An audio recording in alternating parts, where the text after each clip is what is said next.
and it has, they're so varied and localized sometimes.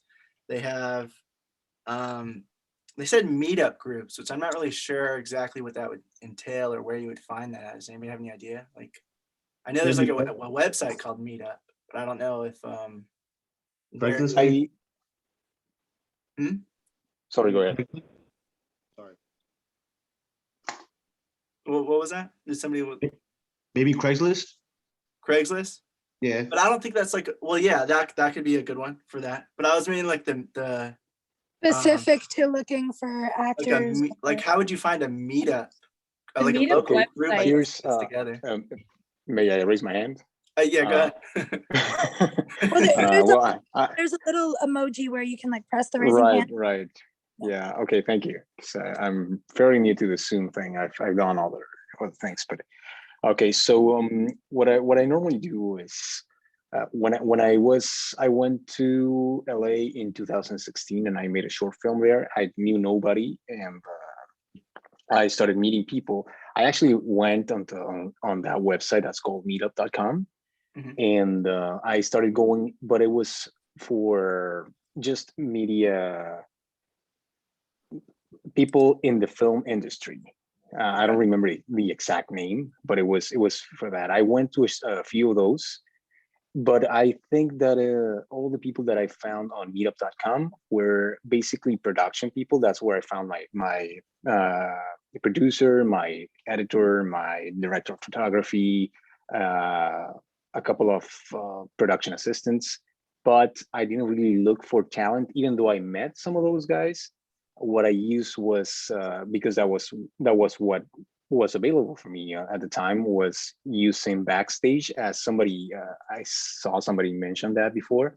I used that and I started doing that and did an interview I did a few interviews and I found the cast for the film that I wanted to make, and I just started meeting them. And when we start talking about casting, I can share how I did that.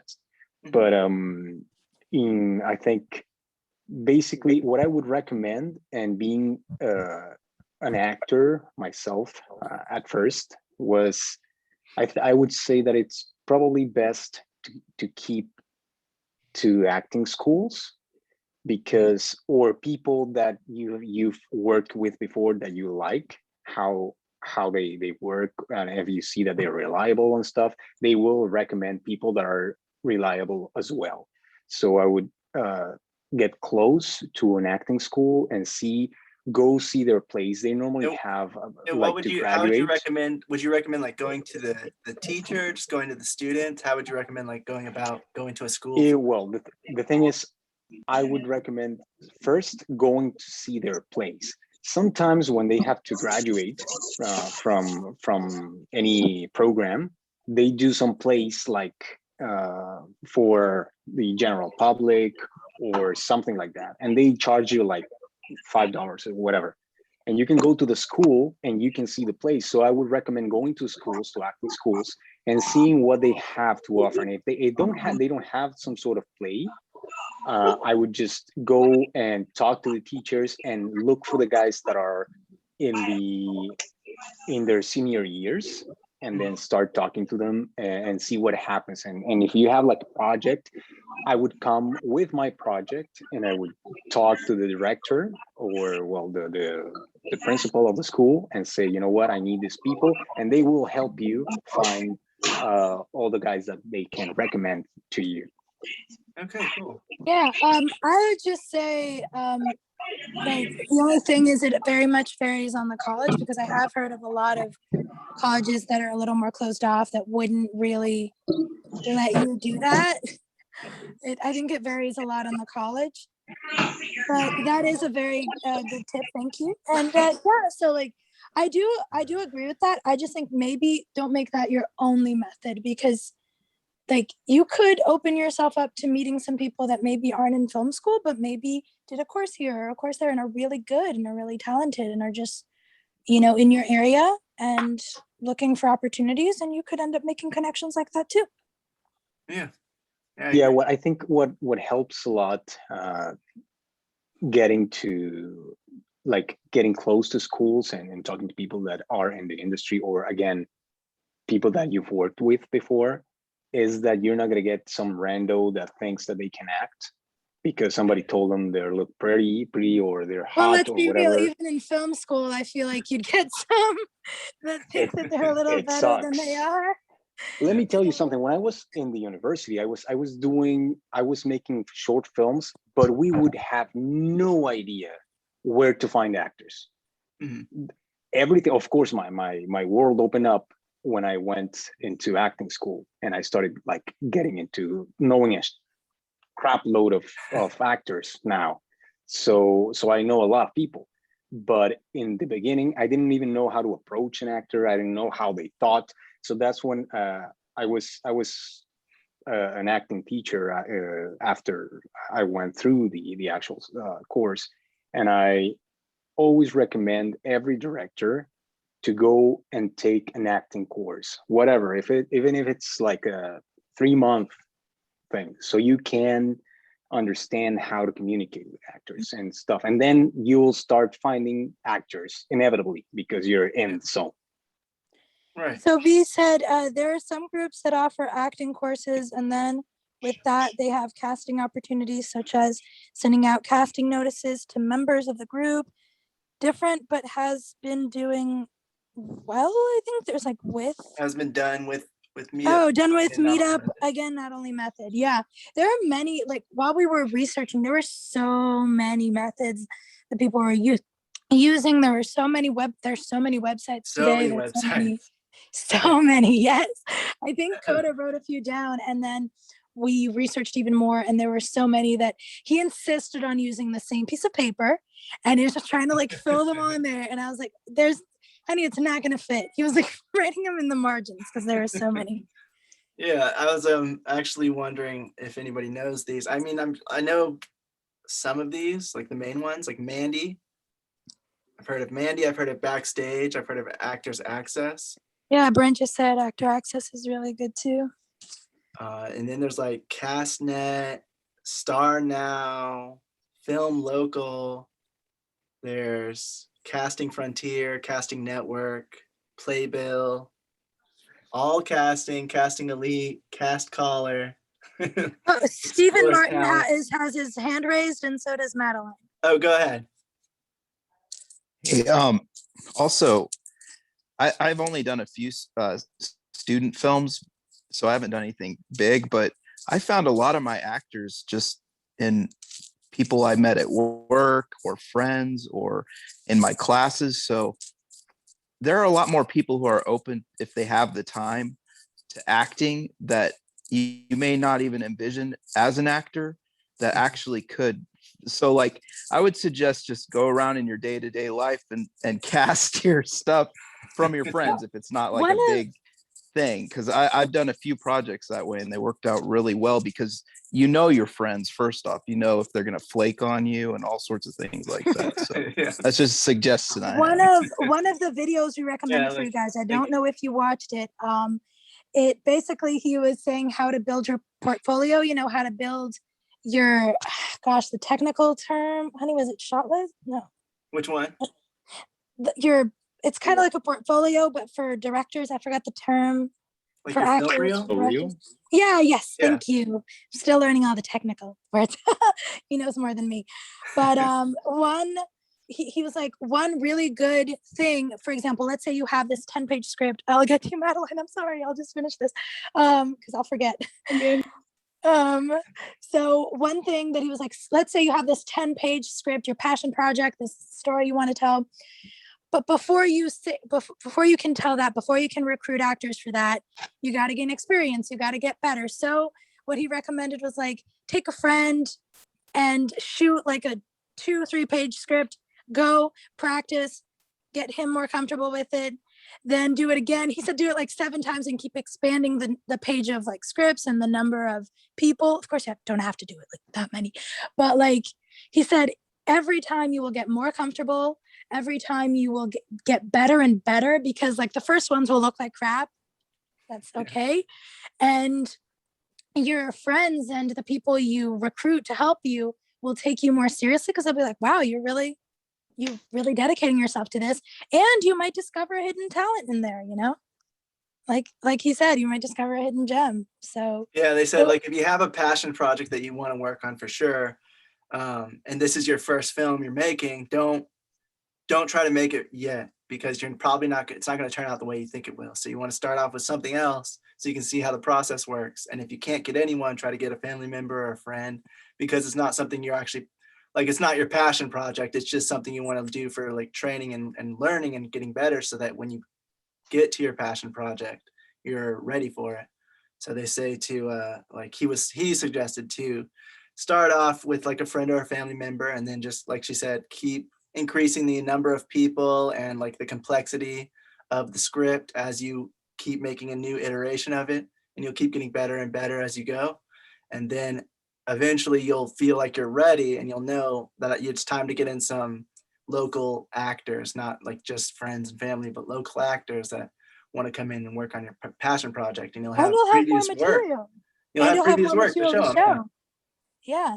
So, Oh, yeah, Madeline, did you still have a question? Madeline, is it Madeline or Madeline? I'm sorry. Oh, it's Madeline. All good. I Oh, feel like okay, this has sorry. been like mostly answered. My question was just like for like literally your first short film trying to cast, like how do you kind of be like, I swear I'm not like a creepy Craigslist person. Like I really want to make this like and get like people on board, especially like I was also wondering like, especially like if you're trying to cast people like older than you, like acting schools like that have like 20, like acting schools I think are like more age younger biased.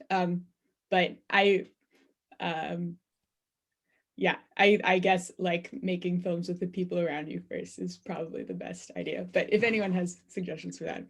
Because there's also the Facebook groups. Like when I was shooting some YouTube videos with some people in my area as crew, we would always go onto the Facebook groups and post our casting notices for the acting portion.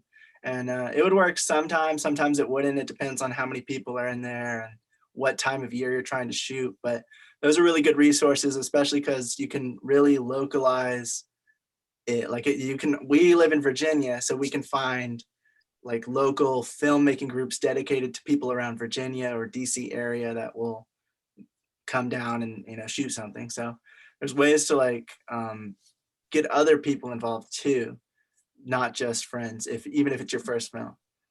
Brian, I'm curious to hear your experience, because you have like you've done a few short films. How did you go building your, again, I'm sorry, I don't remember the term. I'm learning. You're real. I'm learning. You're building your reel, getting people to take you seriously and to commit to your projects. Like, how was your experience with that? Who are you asking? Brian? I'm asking Brian. Is he? Yeah, he's here. Did you hear me? Hello? Yeah, we can hear you. Okay, you guys can hear me? All right. So it's kind of funny that you guys are on this topic, because I just checked my email and I'm casting for not the movie we discussed the last meeting, but I'm casting for another. It's not my movie, but I'm casting for a friend of mine. And I have all these emails in my inbox, and I'm looking at them and like, who is this person? Who is this guy? And then I was like, oh, it's for and I completely forgot. So I have all these actors like auditioning for this role, and I'm like, what do these guys want from? And I was like, I completely forgot. So tip number 1, guys, have an email dedicated to that casting. Yes, definitely do that. The best advice I would get for casting is actually the most underrated part of filmmaking, because people they cast and they immediately take the first actor they get, as opposed to just casting like that. Like I said, I'm casting right now for a friend of mine's film, and I sent him like 10, and he's like, oh, I got this one, I already casted her. And I'm like, yo, just slow down.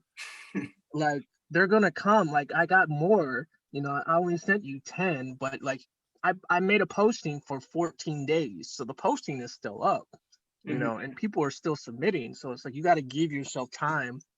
And I just found, because one of the roles is for a police officer, and I just found a guy who just emailed me. He said he has 25 years of law enforcement experience. So I was like, oh, this is the guy I've been waiting for, like the one actor that actually has law enforcement experience.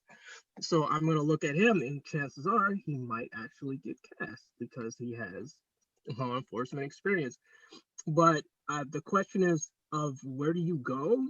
Craigslist is good.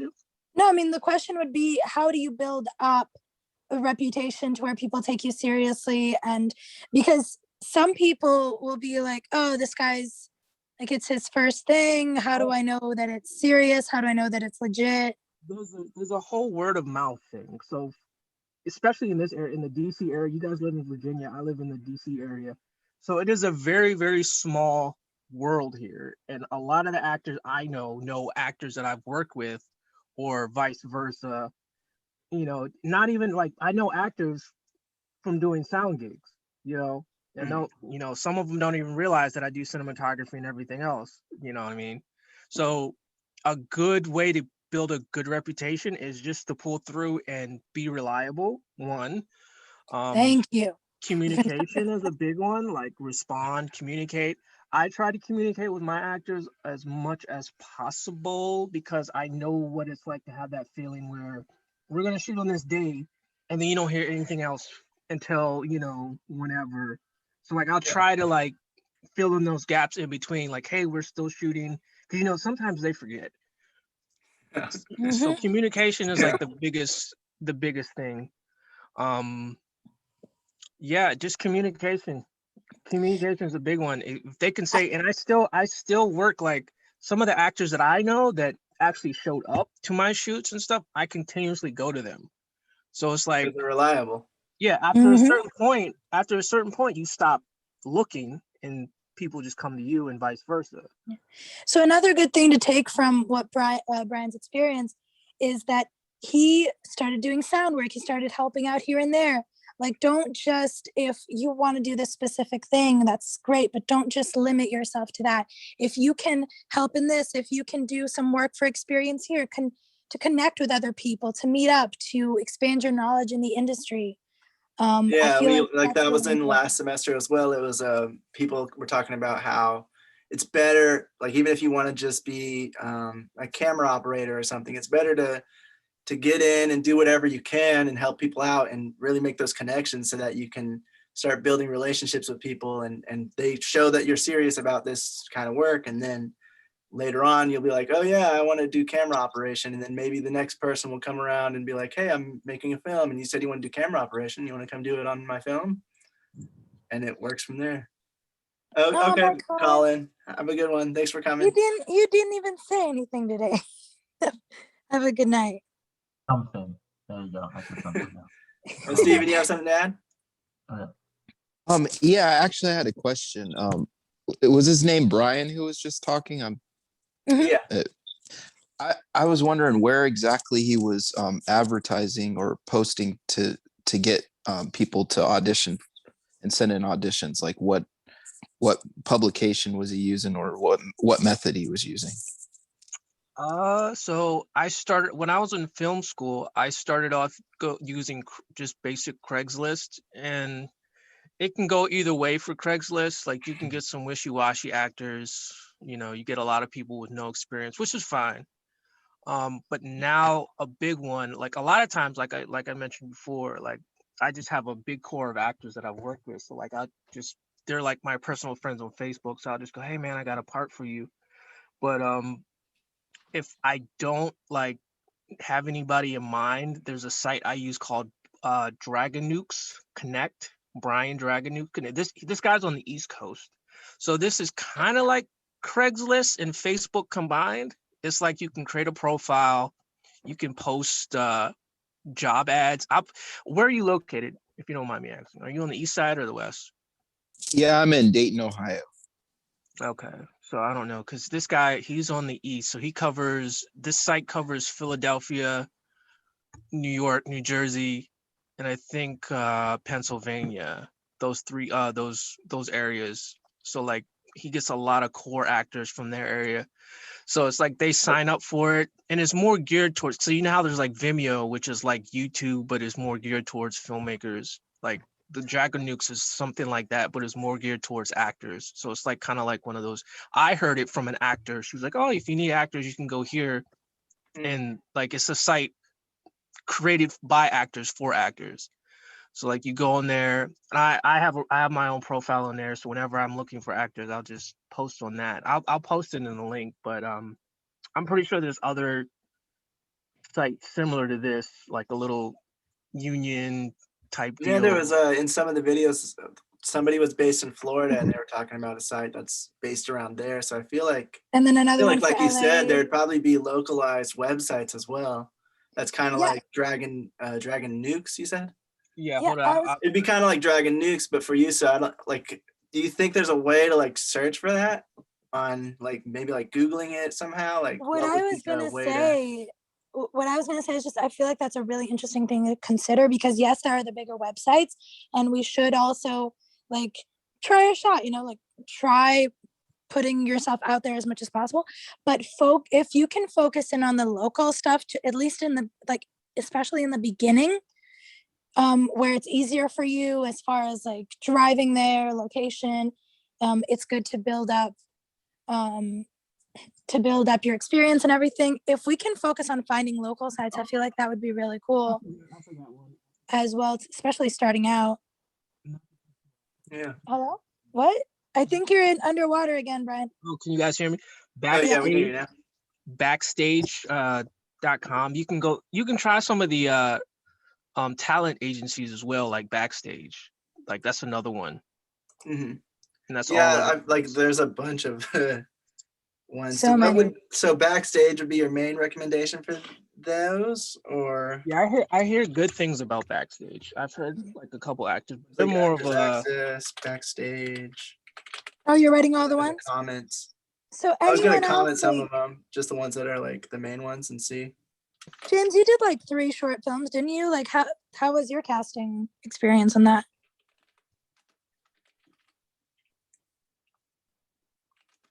James. Are you in the no. Busy hand, sorry. How you guys doing? I was gonna Doing make good. a joke. I've only done 2, and one of them, and one of them, I was the only person in it. So, Oh, well, what about that one you showed us the other day? Like, how did you cast for that one? I met the French guy. lead on set of a short film that I was assistant to the DP on. Mm-hmm. I met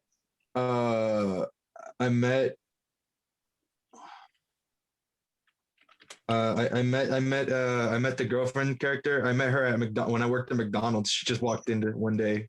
And you were just like, hey, can you act? Like, Oh yeah, I when I worked at McDonald's, it was Times Square, so I was like, all right, let me treat every opportunity as a let's learn about you and see if you're a contact opportunity, and it worked out in that case. Coda's posting the websites on the chat, by the way, guys. Cool. Well, you're just lucky then. I'm just posting And the ones then, that like a bunch of the other websites actor, were I met recommending. him on another set that I had worked on. I didn't really have to look for anybody. I just Oh, kind so of knew you- everybody from other places that I'd worked. But that's Okay, the so thing. that's kind of like, Work I on. think Steven was saying something like that about how like it's just go out in the world and find people. I think that was Steven. Yeah. I think that was Jorge as well. But yeah. Anyone else have any experience with like casting, either in the Does actors? anybody have any experience with any of these websites before? I mean, I know somebody said Backstage, Actors Access, and I think somebody I said helped out once with a casting we did for a short film a couple of years ago. I mean, I don't know if that counts. Yeah, Oh, yeah, sure. what Which what did you use? Well, we didn't use anything. I just helped with like the interview process. We didn't use any of these websites. It was just through, I'm sorry to say, Craigslist. Okay. No, I think Craigslist is a good way to get like people. It wouldn't be my number one go-to. Not Yeah, for just 'cause acting, it's like the more same, because it's like it's just harder to find like legitimate acting people. Like whenever we were doing YouTube, we were doing it through Craigslist sometimes, and you have a lot of people drop out or say, yeah, I can do this, I can Exactly. do that.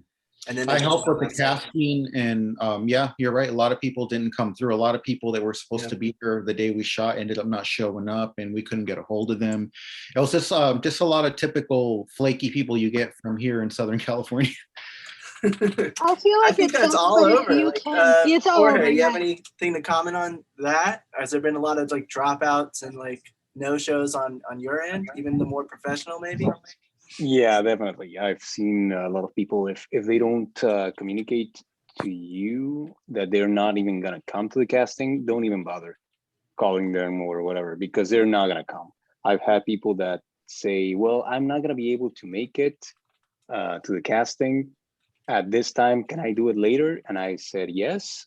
And if they don't come, I don't even bother like Right. Oh, that calling them was again. that was definitely something I was going to touch on, guys, because we have talked about in the, like somewhere in the near future, once we're done learning the going through the basics, relearning the basics, or learning the basics for those that are like more new like me. When we actually start our productions and start like doing stuff, if you are not 100% sure you can commit to like, oh, I'll try to see how many days I can come and help. I'll try to be there. No, unless you're completely sure, just maybe don't, because like we would love to have you and it would be a great experience, but it would, like, you wouldn't like it if you had something and then you were counting on someone and they didn't come through, and a lot of people will be coming from all over the country, or maybe we will be coming to them or something like that. They'll be meeting up from all over. They'll be scheduling times, be it through Zoom or whatever. Like, so many people will be invested in it for a handful of people to just not show up and not be able to commit fully. You know, Coda, maybe you can explain it better because I'm a little ditzy today. Yeah, it's just like the scheduling and the communication is super important throughout the whole entire industry. Those are like the main things. It keeps you looking professional, and it keeps people, what gets you jobs again and again, because you're showing up on time, you're communicating that you're going to be there. If you can't be there, you're letting them know, whatever. It's just like those things are super important. And even some of the people in the higher up, in some of the videos, there was like, or no, one of the websites, there was a professional casting director that was saying how people would say, yeah, I can definitely come then, and then they would just not show up, or they would, get me started. like Jorge was saying, they would schedule for later, and then they wouldn't come anyway. No call. They wouldn't even come in, and then they would still think, oh, can I just do it tomorrow? And it's like, that's not the way it works. When casting, it's not the way it works when you are on a production set. Everyone needs to be there, and everyone needs to be ready to go, because time is money, and time is everybody's schedule. And if everybody's coming from around different places to be in a place to make something, it's important that everybody actually is dedicated to it and there and ready. Because if we are going to end up doing like a short film sometime, either this or next semester, and there's somebody coming, or we're going up to New York, and there's somebody coming down from Canada, and everybody's meeting up in a place or two places to make some short films, and then somebody integral to the script or integral to the production doesn't come, that just ruined everybody's day. That put us all behind a day. That you know, those people that came there, they have to stay in another day because we have to reschedule that location. Maybe we got a location and we only had it for a day. Maybe it was a restaurant scene. That would throw that all out of whack. So it's super, super, super important to always to dedicate yourself to actually being there. If you're going to try to be on a set or in a production, be there on time, communicate, be there early. Don't even be there on time. Be there early just in case. Yeah. And then always communicate what's going on. If you are going to be late, if there's some kind of crazy traffic jam, let them know as soon as you can, because And that's why we're so annoying. it's integral to the whole thing. You guys, I'm like, guys, let us know if you're coming to the meeting or not. Just like, let us know if you're going to be, oh, I'm sorry, I'm not going to be able to come to the meetings for the next few weeks. I'm working on this, I'm working on that. because communication is important and we want to nail that into your heads right now and like get it into like a habit of us letting you guys know of stuff, of you letting us know of stuff. Once we create that habit, we'll always have it, you know. Jorge, you wanted to say something? Sure. This is related to the casting. I think this is something very important that I think it's very much overlooked every time you want to get in touch with a new actor. Is I think the first thing that I look at when I'm casting somebody new that I've never worked with is if they have a proper headshot. No self-respecting actor or professional actor is going to be without a professional headshot. It's so important to have something, because if they just take a pic, they send you a picture that's was taken with their phone in the bathroom, then you're probably seeing somebody that's not very serious when it comes to what you're doing, and that lack of seriousness is going to transfer into the actual work environment. So that's it doesn't look good very on a important. dating app. It doesn't look good on a resume. That is correct. That is correct. And you would be surprised of how many people, just like I was saying before, how many people think that they're actors, and they are gonna make you waste so much time. You're gonna lose so much time when you're doing casting somebody with that you found on Craigslist that didn't even have a proper headshot. And I've done so many castings now that I really don't like wasting my time. I try to you just develop this sense of who's a professional actor and who's not going to be doing things, and you're just going to avoid so many surprises if you have somebody that is, you can see that if they are just starting out, if they don't have a demo reel, then it's probably going to be difficult if they don't have at least a proper headshot. Yeah. So V was telling just to me, add to that, there was actually we saw this pop up a few times when we were looking at the stuff about casting and about auditioning. It was about acting and communication between the actor and the casting director, or the director if they're the casting director. And it's about that when you're first meeting them, it's the most important time for you to be like to show who you are as a person, and show like what your work ethic is going to be.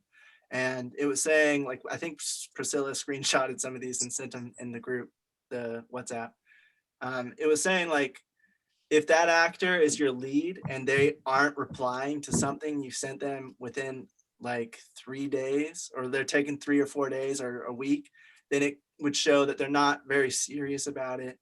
They're not taking it seriously. Maybe they think it's beneath them. Maybe they're too busy. Either way, they're like, it makes it risky to add them as your lead, because they might not show up, or they might not take it as seriously as they should. So you want people to, like, that's why communication is so important. Whether you're an actor or a crew member, communicate. Start like, so V, check your email a lot, like if they're emailing you something, if they're changing an update, you need to have your email ready to go so you can reply to them and say just respond to whatever they're asking you, or maybe they need you to send another headshot, or I don't know, anything, and one thing whatever I they're would asking, add to that you need to is be ready this. for it and reply quickly. Okay. Like, one thing I would add to that is just the same way that you would have an email specifically if you're casting. Maybe if you're an actor and you're working and you're sending out resumes all the time, maybe have a specific email so that they can, like a work email, like a contact email, so that all of your gig stuff, it's over there. You don't miss any. You know that, oh, if an email came from this specific email account to this specific email account, it's about work. It's about this. I feel like that would help, especially for people like me who receive a lot of emails and tend to sometimes miss a few because of that. So V has a question. She was asking for an opinion on casting based off of headshots only. I've actually heard of that. I haven't really heard of that because I heard it's very unprofessional to do. Yeah, no, like they usually, if you're sending your headshot, they're going to look through them and then they're going to pick out the actors that they feel most represent whatever character they're trying to cast for. And then they're going to have some kind of audition or at least a Zoom call or some kind of phone call, if nothing else. But I don't Yeah. think I've never heard of productions casting off of headshots only. I've heard of them Probably asking for headshots, and then they send out, okay, we like what we like Usually your have to look do and like, fit the character. sorry to interrupt, but you usually have to do like a 1-minute monologue, don't you? Yeah, like Every- certain times they'll ask for, if they're only asking for headshots, you don't. But certain companies will ask for, or certain productions will ask for Yeah. a monologue, sometimes they'll ask for the headshot or first they'll just to send narrow out down. the Every headshots. Once they feedback get the is different. headshots in, they send out the sides for the actors to look over for that whatever part they're casting for. And then those actors that they chose based on their headshots, like, oh, this character, you'll look like the character. I'm going to send you the sides for that character, and you look over that. And then they usually ask for either an in-person audition or a video audition or a monologue, like Bobby said. So if they're only asking for the headshot, it might just be because they're trying to narrow down because they need a specific look for a character. And if they're asking for a headshot and immediately hire that person, Oh, she's Okay. talking about for a day player, so like an extra. I don't know. Jorge, do you have any response to that? Yes, for an extra, that's fine. I mean, because you need something and something specific. I need a 7-foot guy that's gonna push somebody. It's that's nothing that's gonna break your production if you don't get it. But if the guy has like a terrible attitude or whatever, that's not gonna bother your production. But if you're casting somebody, what I do, and this is something that has worked for me in the past, in order to get somebody into my casting room in the first place, like actually to get an invite to cast for me, I would send out some sort of sides, not necessarily some sides of my particular project. You can look online for a lot of monologues, and then you can send them in this side, and then they're doing something. If you choose the monologue specifically that has some sort of range, what happens is that you send them this monologue, they tape that, and then send it back to you, and you can see if there's something that you're looking for that they have. That's fantastic. But the mere fact that they're doing a self-tape for you proves that there's some sort of they are willing to do something for your production. They show some professionalism, if you will. So that's what I've done in the past. Every time I'm doing a casting, I send out whenever I don't know the people that I'm going to work with, that it's not going to be part of my crew, I send out some sides. Please send me this self tape, and it's probably, I don't know, a 2-minute monologue or something, maybe less, maybe a minute monologue, if you will. And then you'll find who are the people that are reliable, that are actually taking the time to do that and send it to you. Okay. So Coda, I feel like this would be a good transition into talking about our tips for casting and then the do's and don'ts that we learned from the videos and like discussing that today. What do you think? Yeah, well, actually, I was just going to ask, does anybody have any experience casting extras, and what was the process like? Because I think that was what V was actually asking, is like if you're casting for an extra or background actors or a day player, whatever you want to call them, the same thing. Yeah, go ahead, Bobby. When I was helping out with the production, we did it through Craigslist, but for casting extras, we just, we didn't even have them do a monologue. We just had them bring a headshot and a resume. We asked them a few questions about their experience. We had them slate like, any other professional production would.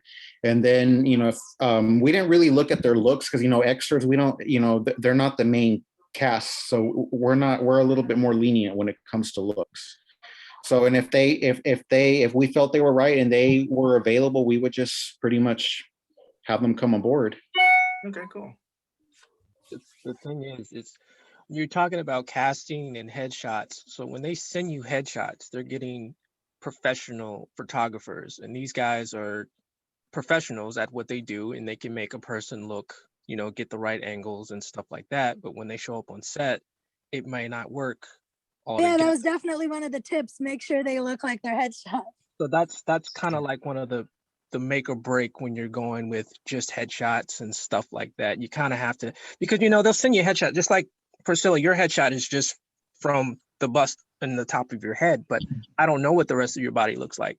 So like if you're imagining like a slim person, and, you know, you have some people that are built, you know, their face is slim, but then the rest of their body is wide, or Pear vice shape. versa, you know, like you don't know what you get until they show up on set, you know, especially height, you don't know. Like this person could be 7 foot tall and your tripod can only go up so high. You know, you kind of want to be a little descriptive when you're posting, and, you know, try to, you know, because if I've seen people have that information either behind their headshot or underneath it. I've seen that happen as well. I know Tom Cruise is shorter than Tom Cruise is like 5. So like, Yeah. you have to imagine that they will cast actors around him. You know, there's Or actually, I've seen the case of them putting like apple boxes, and yeah, he would stand up on apple boxes in order to look more intimidating. yeah. I mean, it's not as serious as casting the main actors and stuff, because you can work with them. Because if he's good, yeah. You don't want to spend too much time on the background actors, but at the same time, like you also want to keep that in mind, like what it is that you have a specific look, have a specific age, what kind of clothes do you want them to wear, all that stuff you want to keep in Yeah. mind. Like Jorge said, like if it's for a specific scene and you are in a specific place, or the extras are supposed to be doing something specific in the background, you kind of do need to think about it in that perspective. Like, okay, You don't we're in want to this.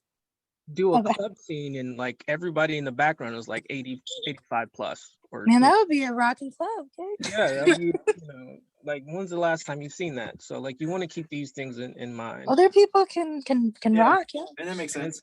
As far as casting goes, like you have to also, here's a tip that I tell people as well, is that actors are hungry, specifically the ones that are trying to build their demo reel, and they're willing to work for you for free.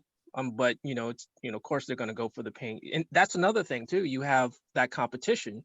So like Jorge was saying about, you know, finding serious actors and actors that didn't want to show up, or, you know, you have to imagine that, okay, he replied to your casting call and then somebody else, you know, another casting call that's paying. So that kind of gets in the way, because you're also competing with paying gigs and all that other stuff. So like me, like this current project, I'm not paying them much, but I am paying my actors. But you also got to consider like I've been to sets where they didn't consider lunch. Like they didn't want to do lunch. And I'm just like, dude, you guys got to like put that in the schedule somewhere. And like I've been to sets where they didn't. I really hate, this is a big pet. I talked to another actress of mine about this one. This is a big pet scheduling. So when an actor shows up, you have an actor that's not scheduled to shoot till like 8 o'clock, but it's like 10 a.m. And I'm like, you could have just made him show up like at 6 p.m. You know, and then you have actors that are just sitting around waiting for their shoot time all day long, you know, when they could have just came in like 4 hours later. So but you have to realize that these actors they're trying to build their resume. They're willing to work for you for free, but they just want something that looks good. They want good cinematography, good mics, all that good stuff. And I'm not saying if you can't do that, but do the best of your ability. But it's kind of like a take and give. You need them. That's the thing. That's actually interesting, because one of the things that we heard is, for most beginner actors, and those of you that are actors, maybe you can chime in on this. For most beginner actors, they don't really care as much if you're using the best equipment or the best they care if you have food. They care if you're giving a good environment. If the script is good is the main thing they care about, because they're building their portfolio. Like they want a good story.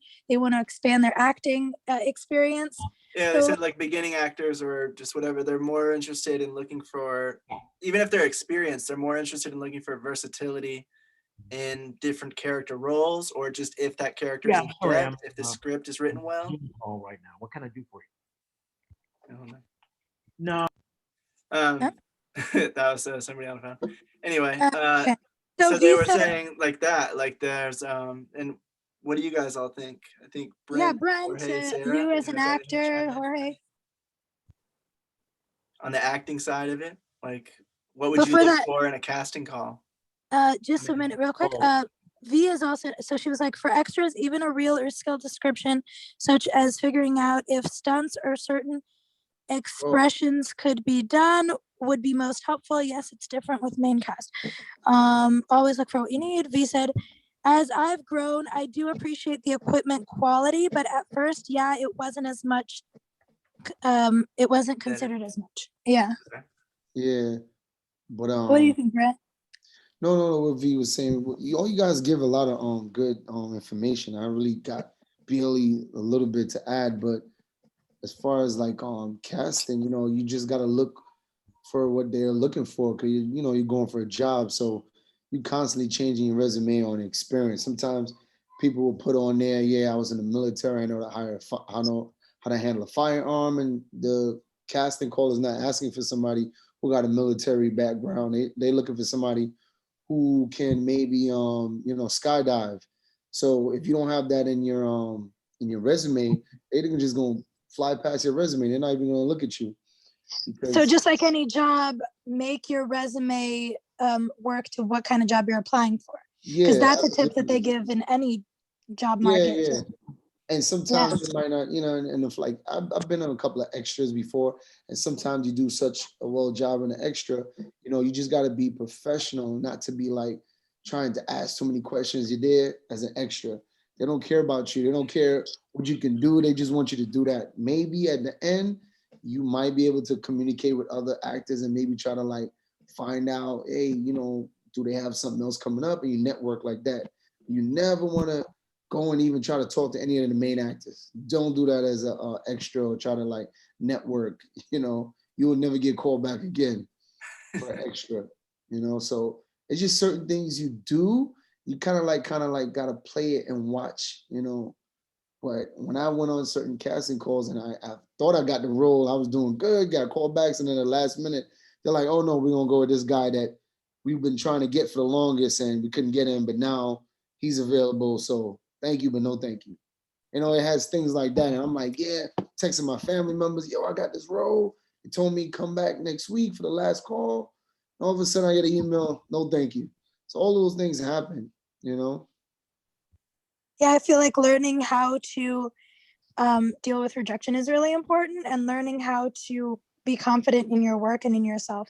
And the more that you work towards it, the more that you do work, even if it's your own work, even if it's a friend's work, that creates confidence. Something they were saying is like that it doesn't necessarily mean that you did anything wrong. It doesn't necessarily mean that they didn't like your audition. It just means they already had someone in place for it and they just couldn't get him.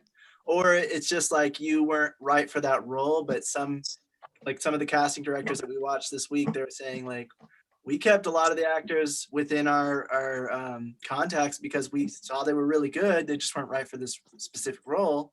But on our next project, we were like, hey, this fits more in your realm. Would you like to come and audition for it? And then they got the part because they remembered them from the previous audition. Yeah. Just And think about it sometimes the like this, casting. right? Oh, Like go if ahead. you're looking at the screen and seeing some people's faces, you can already tell like where you can see this person acting as. You can see James or Booker. You can look at other people on the screen right now and say, what do you picture them being as? What character you could play them as or pull them to be in your short, But never assume as well, because that is something that like you that they also talked about, like, don't always take it at face value, because when we were watching the interview process, some people like, oh, they don't really look that confident, or they don't really look not like the face they could value. play I'm talking this about like part. how They we're don't look like they communicating could right now. You yeah, can but like tell they don't by look like they could play this personality, and then boom, you see them transform their personality completely because they're just that good of an actor, to where they can separate their own personality from the role they're playing. And so like they can surprise you. People can surprise you. I'll let you finish your thought, Brent, and then I'll let Jorge give a comment because I know he was wanting to, and then Robert has something. His hand up. Yeah. Yeah, and then we'll go on to the do's and don'ts, because I think a lot of them are really important, especially monologue versus gosh guys, I'm sorry, I'm learning this stuff. I don't remember The monologue or the sides, doing it from a side. Yes, sides. Thank you. I have a notebook. I'm learning, just like all of you. I won't remember all the words. Go ahead. And Brent, finish, and then I'll let her. No, you Yeah. guys can go ahead. Are you good? Okay. No, I mean, I was just lost. I'm completely lost in what the question was, because I was thinking about something that Brian said that is very important. I got like moved in that direction, that it's about how you feed your people and all the cast and crew. If you're doing the non-paid thing, then it's very important. That's one of the biggest things. The only way you're gonna have people happy if you can have them fed in your set. That's, I mean, you have to have coffee, you have to have snacks, and you have to have food, real food. Actually, coffee. Oh my God. But the question was, as an actor in the beginning, what did you care as much about the equipment, or were you more like, no, I just want a meaty role. I just want something that can help me diversify myself as an actor, build a good film reel, that kind of thing. You know what? I've never met a true actor that doesn't just want to act. Actors want to act. They don't care if you're doing a film with an iPhone or you're doing it with a Red or an Arri. They don't care. They just want to act. And that's what they want to do, because it comes from the inside. It's something it's calling you to do and to become somebody else, I agree. I think that's the same thing with like filmmaking as well. Like you can tell like when people are really passionate about it, and when they're just kind of like, some of the people that wanted to come in this group, for instance, like they're just like, are you guys working with an Arri camera? I know. Oh, yep. Then that's not good enough for me. And it's like, well, okay. There are a lot of passionate people here, and he missed out on them. That's the truth. Like, good luck. Good luck getting your first first contact with an Arri camera, unless you're. I mean, if you want to be directed on by Craigslist. David Fincher, and I mean, bro, get your foot. Oh my God. Ground, Okay. Okay. Moon. Let's see if I can find it on. Okay, how do you find it? Robert, go ahead, and then Stephen wanted to say something. Oh, Bobby, did you still have a question? Is it on? Was that from last? What is it? Pancakes. So that's an exchange, right? KuCoin exchange. Who's talking? That was Dave. I muted him. I don't know. About pancakes? Robert, I think he was auditioning. Bobby? Sorry, I forgot to lower the hand. Okay. Oh, okay. So, Steven, you had something to say? Yeah, it was about what beginning actors are kind of looking for. And I know myself, it was mostly about just the experience, just the joy of being involved in a project and actually having something at the end, like for your reel, that was the most important thing, that somebody they were really going to complete it and they were going to send me something. Those two things were the only thing I really cared about. Cool. Okay. All right, so let's go to the do's and don'ts. I think what one of the videos we saw, it was so good. I sent it to Brent and Sarah, which are the main actors in the group, but it was like so interesting, which was talking about when to do a monologue and when to just get them to read a part of the script. Coda, you'll probably explain it better than I will. I had to find it first. I was actually going to share my screen first. But it was cold read, or no, usually not a cold read. They were talking more about because cold read means they didn't even send you the script and you're just going to read it right there and right then. Yes, so one thing that I thought was really sometimes they do that, yeah, but more I feel like I don't know. I feel like more often they usually send a side or send part of or something related to the character so that you can kind of get a sense of where they're coming from before. Yeah, the more COVID, but I think that's. But pre-COVID, I was getting where you'll go in and they'll just, you'll do a monologue, but they want you to see how well you read that part, and they'll be like, they'll just have you do a cold read. Just to see. Yeah. So I feel like my thing about the cold read is like, but then you don't give the actor any chance to get into the character at all. I was gonna say, I I feel do like know that's they a call me little tap, but I'm less. just saying, for me personally, I think that sending out a side or something is usually better because that gives them time to prepare and kind of know what the script is about or know what their character, like where their character is coming from. I feel I like don't that's a, think they do that sometimes, Lakota. sometimes. Would they do that sometimes? I've experienced that they want to see if you could take direction and you could change at a moment's notice when they need you. Because sometimes on set, you're doing a part and they're like, nah, I don't like it like that. Could you change and do this character this way? Well, Yeah. I think that's what we were talking about. What we were saying is like sometimes, and I think this is what Brett means. Sometimes they will have you read a part of the script because they do want to see like if you understand the character, if you can, if you can become the character. And other times they will have you read a monologue, and they will have you change the monologue to that character that they want you to play, or to a specific character to see if you can adapt, if you can take direction well. And I think that's what he means, because at the end of the day, if you're just like, oh, okay, you come in, read whatever you want, I feel like that's a waste of time. If I were a casting director, like I need to know that there are people that will like be good for this role. And that was in one of the articles. They were talking about 2 different ads, and one of the ads was someone who was just saying, I'm looking for a person this age and this age for an independent film. Contact me, thanks. They didn't say the location, they didn't say the role, they didn't say the story, like they didn't say anything. Like, so you're just gonna end up getting a bunch of people that might not be right for that role, that might not be what you're looking for, because and might even not be from the place you're from because you right. didn't specify that. Like, So I feel adding like on to Priscilla, like even I had a casting call one time, and the guy was asking me to read a part, and I wasn't casting for that role, but he just liked my voice, and he was like, I want you to read this role. And it wasn't even what I was trying out for. It was something totally different. So sometimes you go there, and that's why sometimes you get called into a cold read, because they're like, I like his voice. You know what? Have him read this. And just right on the spot. They want to, because you're a professional actor. They expect you to be able to be, not all the time you have to rehearse monologue and rehearse script before. Sometimes they want to see on the fly, could you do this? And once they see that and you can pull it off.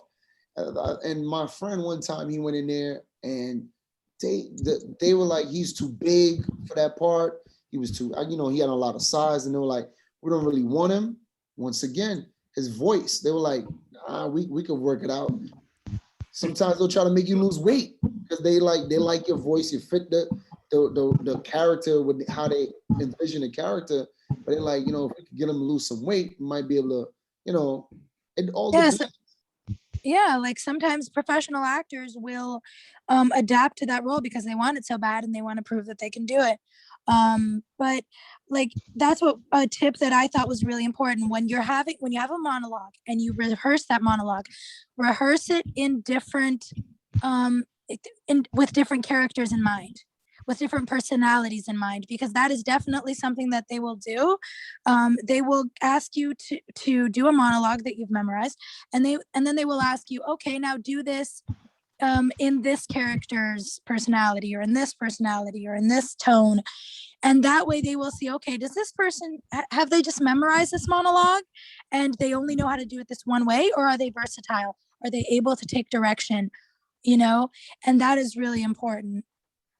And so I just thought that was so. This is actually all more to do with like when you're auditioning. Before you audition, it's the casting call and the sending out notices for everybody to get them into the audition, or sending out how you're going to be auditioning them, whether it's online or in person, or everyone send in your headshot, and then we'll narrow it down into which ones we want to send us a monologue or audition for us. And then you start working into all of the auditioning stuff. Yeah, I just mentioned that because we were talking about the Craigslist ad, and so delve deeper into that. But go ahead and show the example, honey. Yeah, so it should be up on screen. So this is just one example of like a casting call. I'm just going to kind of read off on this on my notes, and you guys can kind of like look at this and see, does it have it, does it not? Somebody, one of the people in the videos that we saw said they are an actor and they appreciate when a casting call has things like the name of the project and the project type. Is it a short film? Is it a video series? What kind of project is it? And what's the name of it? Who's the casting director, or what casting company are they using? Who's the director? If they're a different person, if they're the same person, you can say like casting director / director. They say they should have the shoots and performance dates, or the month, or at least the season. Like, we're going to be shooting sometime in fall if you haven't set the dates yet. So you know what time, and to see if you'll be available at that time. That's another thing. Yeah, they say like some casting notices just kind of say, we want actors for our next project, and that's pretty much all they say. They don't say who it's for, they don't say what it's for, they don't say when, they don't say anything about the project itself. Right. And they say it's good to have the dates so that they know, are they available? Are they available? If there's a live audition, are they available for that live audition? What are the time slots? You want to post about it being in different time slots. Like, we have, 1:30 to 2 o'clock available on the 9th. And then people will know, okay, so that's the time that they have available to audition. They've already filled the rest of the time slots, because you don't want to overfill yourself with too many actors coming in at the same time and sitting around. Same thing when you're on set. It's the same kind of concept. You want to schedule it out ahead of hand so that you can see, like, okay, maybe we're going to spend 10-20 minutes with each actor. We can do a max of 6 and a minimum of 2 per hour. So we're going to schedule it this way to put them in chunks so that people are arriving within 30 minutes or an hour increments, however you want to do it. And you start setting it up, because you also have to take into account that some people are going to bail and some people are going to come late. So that's when you decide whether they just don't get an audition, or, if it's ruining anybody else's audition, you have to just say, sorry, you came late, you can't, or you can try to work them in somewhere.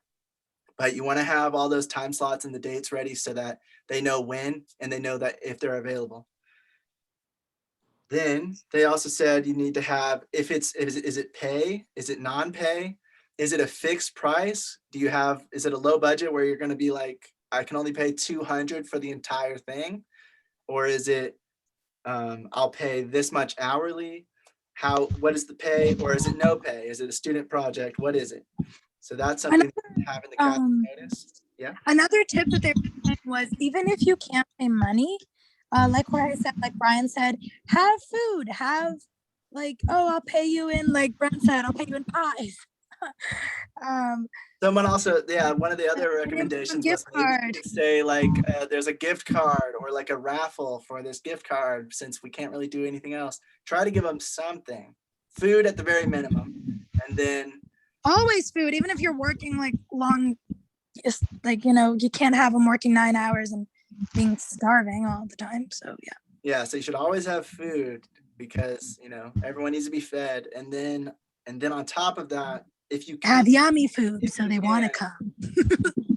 Yeah, true. And if you have that is very important. I'm sorry, that is very important. Don't give them just pizza or subs. Pizza is amateur hour. They said that so much in the thing. Don't go for no, please, man. I mean, these people are giving you their time, which is their most valuable thing in the entire world, and you're not paying them. So at least give them some respect, give them some proper food, warm food, something that's, you don't have to feed them filet mignons. I mean, yeah, they don't want a steak, but give them something that has more substance than just a pizza. Yeah. Go ahead. I just wanted to point that out, because since you brought it up, I remembered that I didn't. Yeah, and that's a good idea. And especially if you think that it's some kind of if it's a unique, since it's not pizza, you could say what kind of food you're providing. So then people are like, oh, that sounds good. Just basically what you're trying to do is you're trying to draw the most people in so you can start filtering through them to see who you want to actually have on your set. So I'm sorry, I'm going to the production part. Not this for casting, because for casting, you're not going to feed anybody. I mean, they're there and they're going to be there for half an hour tops, 2 hours maybe. Oh yeah, no, I wasn't meaning far for the behind. casting. I wasn't meaning for the casting call. I was meaning for. Right. We're gonna mention production later down the line, and we'll probably. Yeah, talk I was, about I just went to that Yeah. part. So, it. Oh, that's fine. Yeah, no, that's a good way to clear that up. Yeah, The definitely. food part is for the actual on-set shooting day, not for the casting call. But if you want to draw more people in because you're unknown and you're just starting out and stuff like that, putting whatever kind of food that you're going to have available on the shoot day might help draw more actors in. That's what I was meaning. But yes, thank you for clearing that up before we got confused. I'm glad when you guys ask questions, because sometimes your question can be someone else's question. You know, it's really good we're here to learn together. It's fun. Yeah, if anybody has any questions or comments or anything, just And thank you, Jorge, for being here, by the way. Like, we really appreciate you here. You're helping us, like, you're giving a lot of interesting insight and commentary. oh, thank you for the invite. yeah, definitely. Okay, so another thing in the casting call they say is always have a specification for the character. What kind of character are you looking for? You don't necessarily have to be completely narrow, because you most likely don't want to unless it's important to the story. Unless Yeah, the you need a specific look. What? Yeah, unless you need a specific look, a specific ethnicity, a specific, you know. Yeah, they say like unless it's important that the person is green eyes or is a woman or you know, of Indian ethnicity or something, like unless that's not important to the story, leave it out, because then you'll get more actors in, and you can do like a general age, you can do the gender, but like try to be less narrow with it if it's not important to the story, because you never know who you might get. Yeah, like I remember one of our favorite TV shows is Battlestar Galactica, and the revamped version. And one of the characters was actually changed from a man to a woman because she gave such a cool performance. And they were like, you know what, we're making her Starbuck because she's that good. And Starbuck in the 80s was played by a guy. So like she was an awesome character because they gave that chance, you know? Yeah, so unless it's like extremely important that they have to be this gender or that, like maybe it is, and that's fine.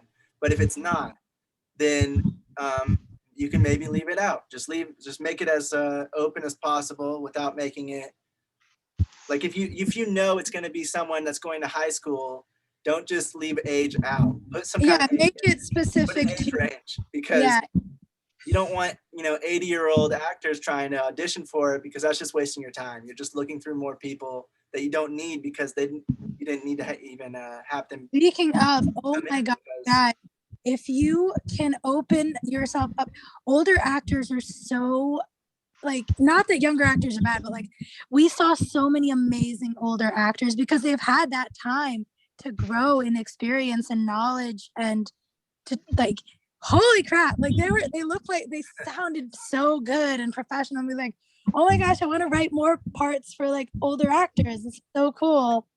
Sometimes it's the cameras too. Yeah, but I'm just saying, like, those cameras and those editors, man, how Hollywood is magic. Yeah, but it just made me think about how Hollywood is very focused on like a certain age, and I was like, but man, these older actors are so good. Like, if we can open the door more for like different age ranges, that would be cool too. Just like the younger actors, we thought kid actors. I don't know. were I feel like age is very important to story and where they're coming from. So that is one thing I feel like you need to have in that one thing I feel like you need to have a little bit more of a yeah, honey, but what I mean is, like, they have 40 somethings playing 60-year-olds or something like that, you know. I'm just saying that back in the day we thought child actors couldn't act, and every child actor was garbage, and so we'd have like adults playing kids or whatever, and then we're like, you know what, there are some actually good child actors out there. I mean, teenagers, not like child. Teenagers as well, yeah. But no, even kids. Back in the day, they used to have like adults playing kids. Out of Time with Denzel, that girl was, man. That girl was like 12 and crying snot bubbles out of her nose, man. No, I'm saying like you don't have adults acting for 12-year-old parts. I don't think. But Oh, Oh, back in the day, they they were did. acting for nah. teenager roles. They were like the high schoolers, Travis but they'd be was a here. 30-year-old Travis person. had, like, it was like They an had old. 30-year-olds I acting think it was. teenagers. I know, that's what I'm saying, but they didn't have 30-year-olds acting as a 11-year-old. Yep, they did. They did back in the day. Like, Okay. yeah, like there's an Well, old. I think it's it Mexican. I don't depends know. on your look. Chavez. They used to Dakota, have you like. look like 12. They used to. Yeah, you Gee, they dang. used to so basically there's this old TV show. I don't know if it's from Mexico or not, because in Brazil we played a lot. It's called Chavez, and they used to have these adult people playing like 10 or 11-year-olds. Like they were supposed to be 10 or Do you 11. mean and they like, were sorry to just- interrupt, do you mean like El Chavo del Ocho? Yes. Yeah, Yes. I watched Yeah. that. I love that show. I grew up watching. Chespirito, El Chavo del Ocho. Yeah, Sí, sí. Bro, yo Oh miraba my ese God. programa. Dakota Yeah. don't know nothing about that. He's still Okay, young. well, I learned something new. I didn't know that they had adults playing 11-year-olds, but okay. Yeah, they used to play like Oh, that. these people Yeah, were but well it in their was 30s and 40s playing it was a kids. parody. It was Yeah, a but parody show. still, Era it una was still a parodia. good show. Come Yeah. on. And in the cartoon, they made them kids. Like No they had a contaban con mi cartoon, which astucia. was That, not that as was good that was as the part original. of the joke of the show. That it was like Chavo is like a, how you say that, Robert? It's like a Parodia. like a kid. Yeah, but no, the Chavo is like a dude, like a Oh, okay. He was already a like a man well in youngster. his 40s Yeah. playing a kid living He in was a so- little yeah. barrel in a Mexican vecindad, which is basically like a low housing project in Mexico. Oh, But wow. I just I think remember I've growing seen up, that too. and when the not as good cartoon came out, they actually made them little kids, and it wasn't as good. But like I just remember that I was like, oh yeah, they had them playing, and it wasn't the only show. Like I remember other shows back in the day, like back. There in was the another one too called Chespirito, which had the same actors, only they were playing. It was like a variety show, like Oh, are you talking about the one with with God, el what's his name? Chapulín Colorado. Yes. Yeah. No contaban con mi astucia. Oh my gosh. I don't know Oh, any I of these. Yeah, but that Yeah. was part of the joke of the show. It was never meant to be something serious. It was actually It a was a comedy parody. show. It was comedy. It's for comedic Yeah. purposes. Okay, that makes Right. more sense. See, that makes more sense. I was thinking like, yeah, I was like, Charlie Chaplin, they had a few people playing kids as well. I remember the old Chaplin movies. Some of them had older people playing kids. Anybody here know Cantinflas? Yeah, but unless you're actually looking for that specific. No, I'm not saying we thing do that in now. I'm just saying in like, that. it's No, been no, no. done. I mean, what I mean is, unless you're looking for something that you're gonna say, I'm looking for a 60-year-old that is gonna behave like a 8-year-old, then you have to put it there in your casting call. Yeah. If not, then you can just go with the age range and then go from there, because it's I'm important. not I mean, you can still go like in your people from their 20s to their 30s or whatever. You're never gonna be so specific. I want something that's between 33 and 38. right. You know, it's Yeah. that's Yeah, not I'm really not an age recommending we range. do that now. Right. I just think it's interesting for us to think about the fact that a lot of people that are in their 40s are playing 60-year-olds. So I feel like we should like, if we're writing That's the older one. parts, let's give a chance to older actors as well. You know, is all I'm saying. Right. So like, yeah, that's why it's important to not be too specific. My child, I'm happy now. Be more open with it. Like you said, you don't want to be too specific, especially with age. Why are you looking for somebody who's between 5 years? Like a 40-year-old can look like a 30-year-old and vice versa. So it doesn't really matter as much. Just try to get somebody who looks within an age range. And if it's a specific gender, or if it's essential to the story, a specific ethnicity or something else, then that's what you would put in your casting call. And so that they know who you're looking for. And that's the people who are going to be sitting in their headshots or auditioning or whatever. And then the next thing. When this group is over, I'll ask you guys how it was when the cast died, because in Brazil, we actually had like a whole memorial service. We cried, we suffered when most of the cast When the cast died, like, oh. Because they're old. They were like in their 80s and 90s. When they were doing it in 1971, right? They were in their remember 60s. seeing this. I remember seeing this. Gosh, Wow. man, I loved it. I used to watch it with my grandma all the time. All right, honey, go ahead. Sorry. Just got nostalgic right now. Okay, so the next thing is after you say the specifications of your character, you also want to kind of do a quick description of the character, like a character trait or any other vital information. This character is shy, they're outgoing. This character is energetic. If they have a certain disability or any specific specifications that are central to the story, you kind of want to give that out so that the actors that are going to be auditioning or sending in headshots know what kind of character you're looking for, and they know if they want to be in a role that has a character like that. If there's somebody who is, easily angered and whatever, like you want to put something in the description, something brief, not too that will help them understand what kind of character you're looking for. And especially if you're doing like online auditions, it's a great way for them to read that. Once you send them the sides, it's a great way for them to read it in the character trait you sent out as like, oh, this character acts like this, so they'll probably be saying it like that, and then they have a certain way of coming about the audition when they're reading through the lines. The next thing you want to have, they said, is to have when the audition date is, and well, we already said that, and what time it is, and if it's in person or online. They're going to send in a video audition. If you're going to be on top of that, if you're going to be sending out sides to them, which is part of the script, and they're going to be reading it and then sending a video based on that character, or if you're just going to request them to send in some kind of monologue, you'll put that in the casting call.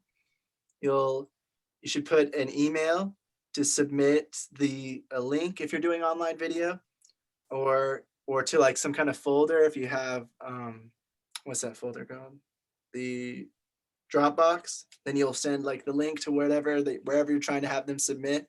Someone said that you could also do, if you're doing online videos and you're doing it like that, you could have them posted on YouTube on like as an unlisted video, and then just send you the links. And that way they're not all compiled into your storage space. And that's an easy way to look through people's auditions if you're doing an online audition. Let's say, let's see. Oh, if you want them to slate in, which means they'll say their name and, like where they're from or something like that, then you'll have them slate in so that they know whether you want that or not. If you're doing an online video, you might already have their name, so you don't need them to say it in the video, and you'd let them know in the casting call. And then they say after that, you can also post your script, the sides, or the prompt that you'll be giving them with your casting call, or you can have them email you for that information so that you weed out even more people. And they also somebody said that if it's for like a student project or something lower budget, then don't be afraid to kind of send out the whole script if it's not like something super professional, because since you are unknown, since they don't really know you, they can at least read through the script and see what kind of story you're trying to tell and see if they want to be a part of it. And you might even hook some actors that really want to do it because they're like, oh, this sounds amazing. I'd really love to be this character. I can see what you're going for here. This story is really good. It really, whatever it is, they can have instead of just like a little tiny part. So they say, like, if you want to do it that way, that can draw in some people when you're starting out. Right. Another tip that they gave was if it's your film, know the script, know the story, because if the actor asks you questions about the character, you can answer them and you are ready to explain the character better to them. You're ready to help them understand their motivation better, understand what they're all about, that kind of thing. Yeah, so if you're the casting director, or if you're casting your own movie and you're your own casting director, just make sure you know the script, make sure you know the characters, so that when they come with those questions, you can be like, yeah, actually, I think this. Oh, sorry, Brent, we're just finishing up the part about actors, because we know that this is like a lot of people. This is an important part because it's dealing with people, and so it takes a little longer. And so we thought we might as well get that out of the way and then go to the technical stuffs. I wanted to add Technical stuff. something to Lakota was saying, if you don't mind. Yeah, go ahead. Yeah, so definitely for me, in my point of view, from an actor, you want to be careful on what roles you pick, regardless of you trying to be hungry. You know, sometimes you're eager to just get into anything, but then, you know, as time go on, you don't want your reels and your portfolio to look like when they say, "What did you do?" What roles have you done in your resume? And your resume is looking like roles that, you know, typecasted type of roles. Like you're always playing a gangster, you're always playing a robber. It's like now when you come to my, you come to my casting call, Diversify, yeah. I'm only gonna see a bunch of reels or, you know, you doing this kind of role. I'm gonna put you in those roles, and you might be trying out for a dramatic role or maybe being a cop now. It's like, no. All you did really good being a gangster, all these other roles and the reels that I saw. You know, so you want to be very careful on, you know, starting off cool, you want to get your feet wet.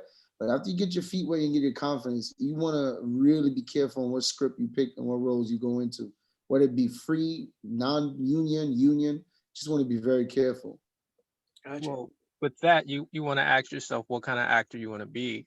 Some actors don't have a problem with being typecast that way. Like some people, like, Because they enjoy those roles. yeah, they go for it, they go with it, and then, you know, I think certain like Johnny Depp can play any role you give to him, but not everybody can be Johnny Depp. You know, some people who's that one guy that's always playing the Hector, that's always playing like the Latin dude in every Noel G. Yeah, like he's obviously been typecast. Noel G. I met him. I actually met him twice. Who does he play? No, I'm trying to remember because I'm He terrible came with out. names. The first thing I saw him in was in Training Day. He played Moreno. He played one of the Mexican. He's always on the cartel movies, right?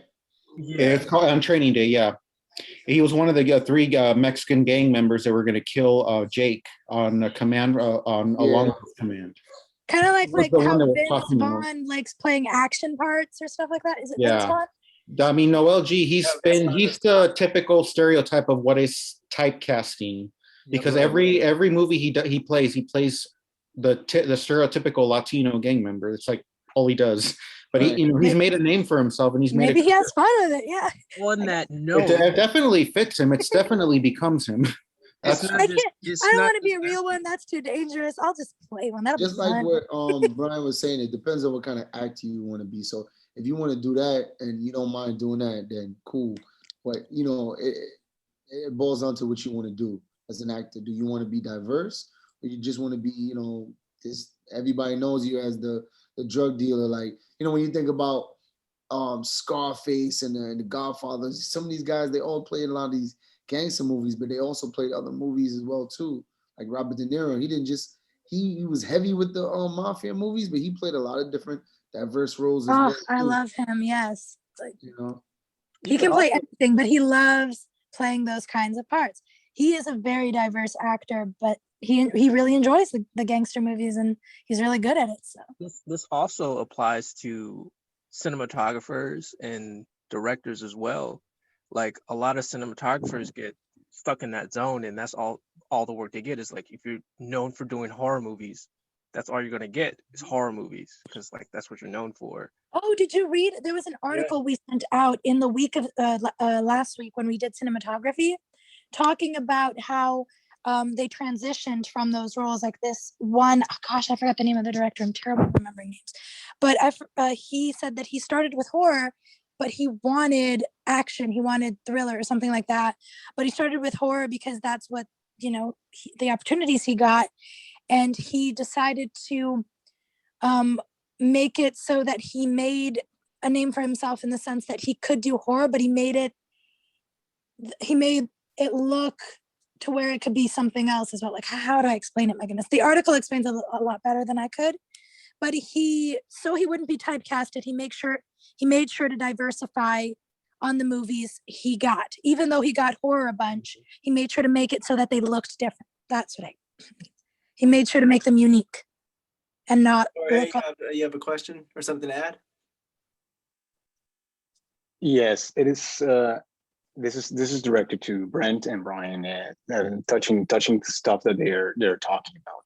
Okay. This is, in my experience, what I've seen is you will always get drawn to a specific type of role, or you will always get drawn to a specific type of genre, whether you like it or not, in like film directing or acting. And there's something that you're going to be able to do very good. And you have to, when you identify those things, you'll see that more of those things are going to come your way. Later, yes, it could be a double-edged sword, because when you try to break free from that, then you're going to be facing some troubles.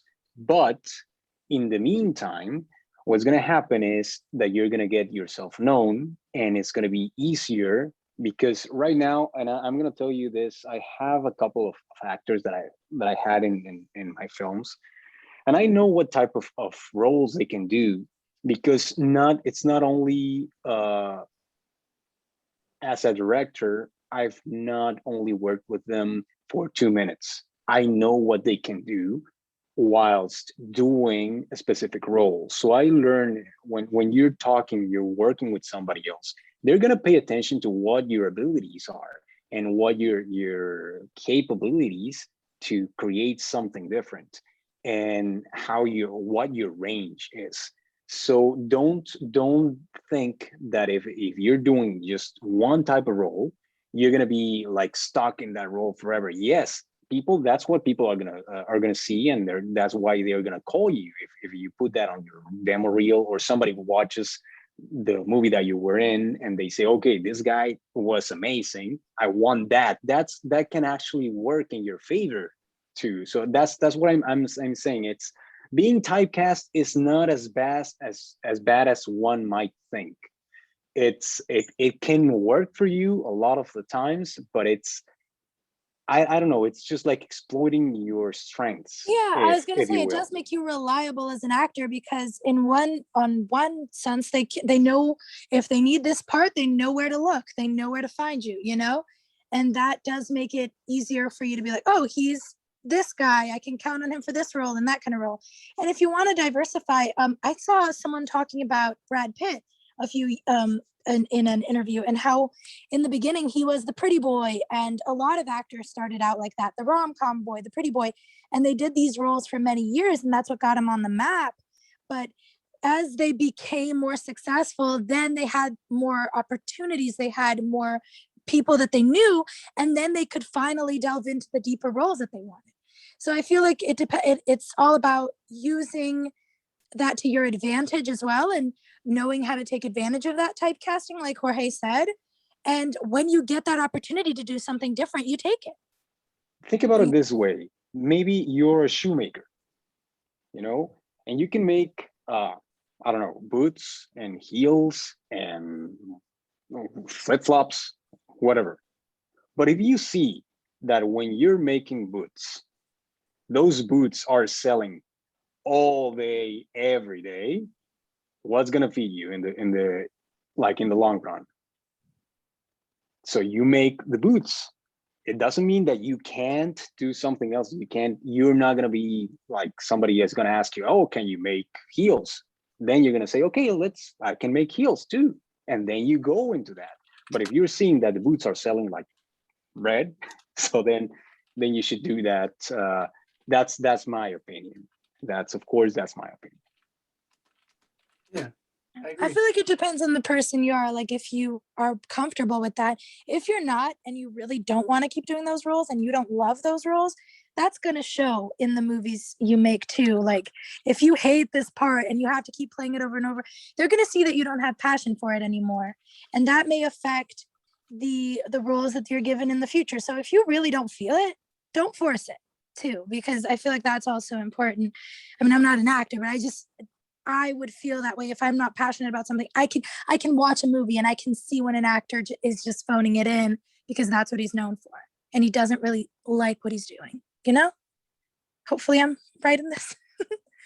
You're nodding your head, so I feel like it think I depends am. on who it is and what you really want to do. But yeah, I feel like you can play it to your strengths. Like Jorge said, I feel like you can also try to diversify yourself. One way that I've seen like a lot of bigger actors do it is they They start out, like Jorge said, they start out doing the same roles or something within that range, and then they just keep doing that, but they want to break into something else. Well, then they go onto some larger indie productions. And who's that guy who played, he's going to be Batman. Robert Pattinson? Yeah, like him, like he started out doing stuff like Twilight and all that. So then people put him in that, oh, he's just, I don't know what kind of actor you'd call that, but they didn't really believe. Crappy actor. What'd you say? A monotone crappy actor. Sure. But he's so good No, because but not a lot of people they saw his kept him in indie stuff afterwards. that mindset. Everyone had a mindset of him being like not a serious actor. That's what I'm trying to say. And so what did he do? He went went ahead into and the went indie to scene. indie films, and people saw, oh wow, he's serious. He's good in his roles, and he's diversified. He can do a bunch of different things. So and now he's gonna be Batman. So like. And good for him, poor guy. Like he's been beaten. Everyone's like, oh, the Twilight Fairy or whatever. Like, poor guy. Yeah, so I think it depends on who you are. It depends on what you're trying to do.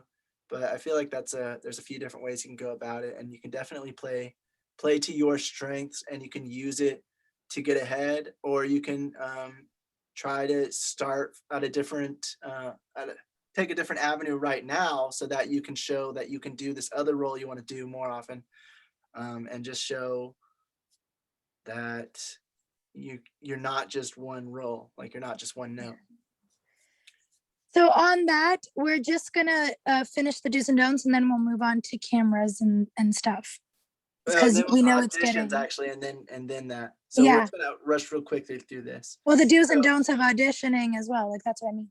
Oh, okay, gotcha. Yeah. So back to the casting call, like, so when you're sending it out, you're going to know whether it's whether you're going to request the headshots and the reels from the actors, and then you're going to narrow it down that way, or whether you just want them all to read the script or the sides or a prompt. If you don't even want them reading any part of the script, you just kind of make a prompt that's similar to the character, and you send that out, or you send that out with the casting call. And then it says you should have a contact email or some kind of way for them to communicate with you if they have any questions. If you have a website, put it on there. Or if you have an FAQ, like a frequently asked questions, if you're a production company and you get a lot of the same questions from different people, you probably want to make an FAQ to just like send people there and be like, if you don't find your question answered here, then you can ask. Or if people do ask you, you can be like, oh, if you look on question 7 of our FAQ, you can find your answer there. And if you have more questions, let us know. That can speed that process up. And then it needs to have whether it's union or non-union, because union is going to be a lot more strict with their rules, and certain actors that, well, if the actor's not union, then they can't even audition for the role. So it needs to have that in the casting call. And non-union, of course, because you need to have the same thing. You need to let people know if they can audition for it or not. They say you could possibly add like what format you're going to be shooting it in. Is it going to be like 16:9 or 4:3, or what kind of format you want to shoot it in, and then maybe like the length of the project. And then lastly, the location. If you have a location already in mind, no, sorry. The location is more like, where is it in the general vicinity? Is it going to be in New York City? Is it going to be in, Albany? Like, is it going to not even be in New York? Is it going to be in Petersburg? Where is it going to be, so that the actors know where it is? Because that's one of the main things, is to know, are they auditioning for it? Are they close to it? They want to know so that they know if they can spend their time coming out to it if they get the role. Okay, so that's all the things I have for casting. That's all the notes I wrote down for that. Does anybody have anything to add or I don't know, questions, comments about casting notices? So the big differences between casting in person versus casting or having them do self-taped auditions is that when you cast in person, you kind of get a vibe of who this person's going to be on set. So a lot of times, like, they might not be the best person for the role, but you just like them as a person and their characteristics on set. So, you know, you might just want to have them around just to be on set. You know, Yeah. it might not just, it's not always about the actual ability. Sometimes it's more than that. But for the ones, like, if you don't have time to go through that process, because that's time consuming, and sometimes it could be like, it can cost money to find places to actually hold your casting auditions. That's another one. I don't think we went over that either. Like, you can rent places out. I know libraries are big for having that. I used to use my school, community colleges, theaters will open their spaces for you so you can have your casting calls. But don't have your casting call in your house. don't do Yeah, it. yeah, that was, Yeah, not just for like, because I forgot to answer because I was busy with something when they talked about it in the WhatsApp group. It's not just a fact, the risk of running into predators or whatever, but it's just unprofessional at the end of the day, because you need to show that you're serious and dangerous to you too. Because what if it's a creep and he comes into your house and he's like, okay, I know the layout. I'm gonna come here tomorrow and I'm gonna raid this place. You know, like, you don't know who you're letting into your home. So there's a number of factors to why you shouldn't have it in your house. right. Yeah. So yeah, like the in-person thing is, if you have an in-person audition, you're going to have to find a space and a time to hold the auditions. Like local libraries, they have like a room that you can rent out. I know there's some like hotels sometimes have a conference room. There's some kind of, what was the website? There's a website they gave that said like you can use this website to find local areas that can have your that you can hold your auditions at. Let me see if I can see it. I cannot find it. But yeah, the main difference is like it's gonna take a lot more time, and it's gonna be a lot more scheduling to figure out, like we were saying, the time blocks of when to have people come in. You're gonna have to know parking, how many people can fit in the parking lot. You're probably gonna have to pay for the location. You want to have waters at the very least, probably like some kind of like snack, like nuts, or I don't know, anything to have them something just so they are completely hungry. You want to have somewhere for them to sit, somewhere for them to kind of have privacy when they're practicing before they actually come into the audition. You want to have the audition room kind of blank so that when they come in, there's like, you're not focused on anything else. There's nothing in the background that's detracting from you looking at them solely when they're on their audition. You want to have a camera so you can record them. You want, if you're the casting director, you want to probably have somebody else there with you to at least read lines for the actor. Like if there's a 2-part role, so they can have a back and forth, and you can focus solely on them and not have to like read the line and then watch them. And were there any other tips, honey, for holding an in-person audition? Oh, as far as Don't like hold it do's in your and don'ts. house. That was like the main thing. Don't, like you said, don't hold it in. One thing that they said is, if the person is acting a scene for you, even if they suck, don't give them criticism. Don't give them tips. It's not an acting class. You're there to see their work, and then you say, thank you very much. We really appreciate you taking the time. We'll be emailing people shortly. Like, don't make it seem like, oh, you were horrible and oh, you suck. This isn't American Idol. You gotta like make them feel comfortable and get a good make them feel like they had a good experience, you know, out of it.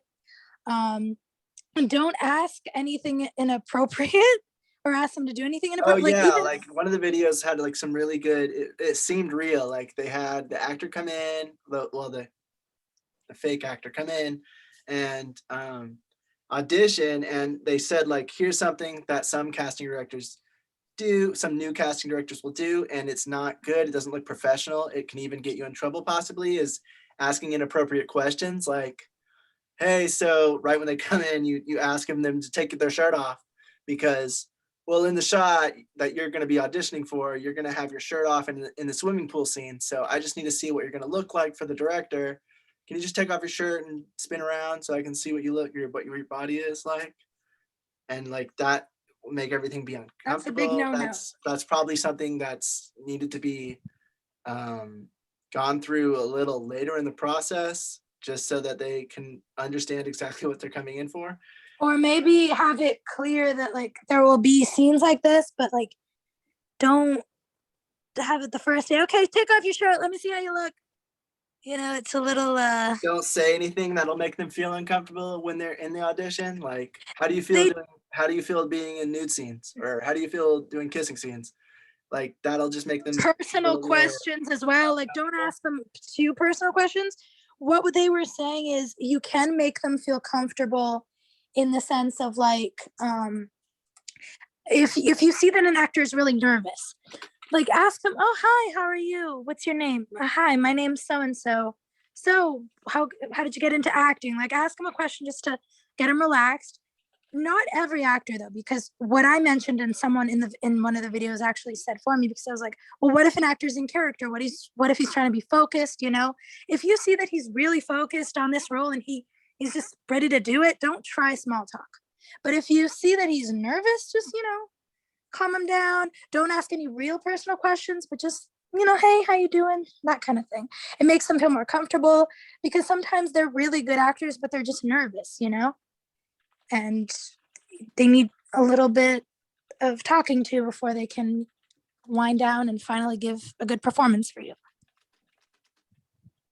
Yeah, so Steven asked, like, what about auditions on Zoom?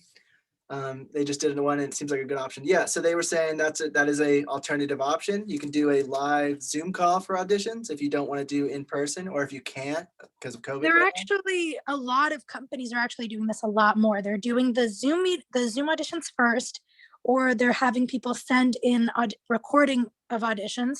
And then once they have narrowed down a few people, they will have the actual audition in the place. That's easier, like time-wise, that way someone doesn't have to fly all the way from here and not know that they're it also shows you that they're serious, that they're not going to just, you know, cancel at last minute, because they've already given their time, they've studied the script, they've read the thing for you, they've done a live Zoom call, they've already given a lot of time to it, so they're more likely to actually show up and want to be a part of it if you do a live audition. If it's just through Zoom, there's possible too. They were saying there's of course, then you don't need a location, you don't need refreshments or anything like that. And they said it also is kind of beneficial sometimes because the actor is in their home, and so they're more comfortable, they're in their space, and so it's not like they're going out of their comfort zone. But the limitation there is like what Brian said. What Brian was saying is you don't necessarily get the same vibe and feel from them, because when they come on set, it's not going to be exactly the same as them talking to a Zoom call.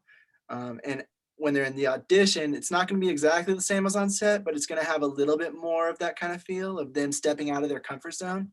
So it's kind of a double-edged sword in that it is good in some ways and that it's you know, limited in other ways.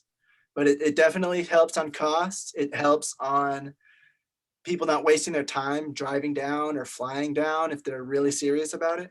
If it's a bigger role or paying role, then they're probably going to fly down. It cuts a lot of those costs. It cuts a lot of the distance, and it cuts a lot of the time because the scheduling is a lot more fluid, is a lot easier. And if somebody skips or doesn't show up, you can just be like, okay, well, if they can't even show up to a Zoom call, then you know, then they're not going to be able to come in set. So screw it. I'm going with the next person. And it makes it a little bit easier in that aspect. But let's see. Oh, so I found more notes. So if it is in person, they say you want to create an atmosphere that's well labeled and efficient. So you want to say like, you know, the audition room is this way, you know, and you can do that even if it's not in person. Like just make it, don't dolly around too much. Don't ask too many questions. Ask enough to make him comfortable and then let him go, let him do his thing. and then just, okay, thank you. Create a good Yeah. atmosphere with it. They say if it's in person, do a sign-in sheet. That way they can, have their name when they came in. Give about a 15-minute interval. Give 15 minutes between each, because that gives you enough time to think about it, to think about what you just saw, and always record it, because sometimes you won't remember everything about the performance you just saw because there's a lot. But when you go back, you might look at that and, wow, that guy was actually surprisingly good, and he's better than I saw him at first.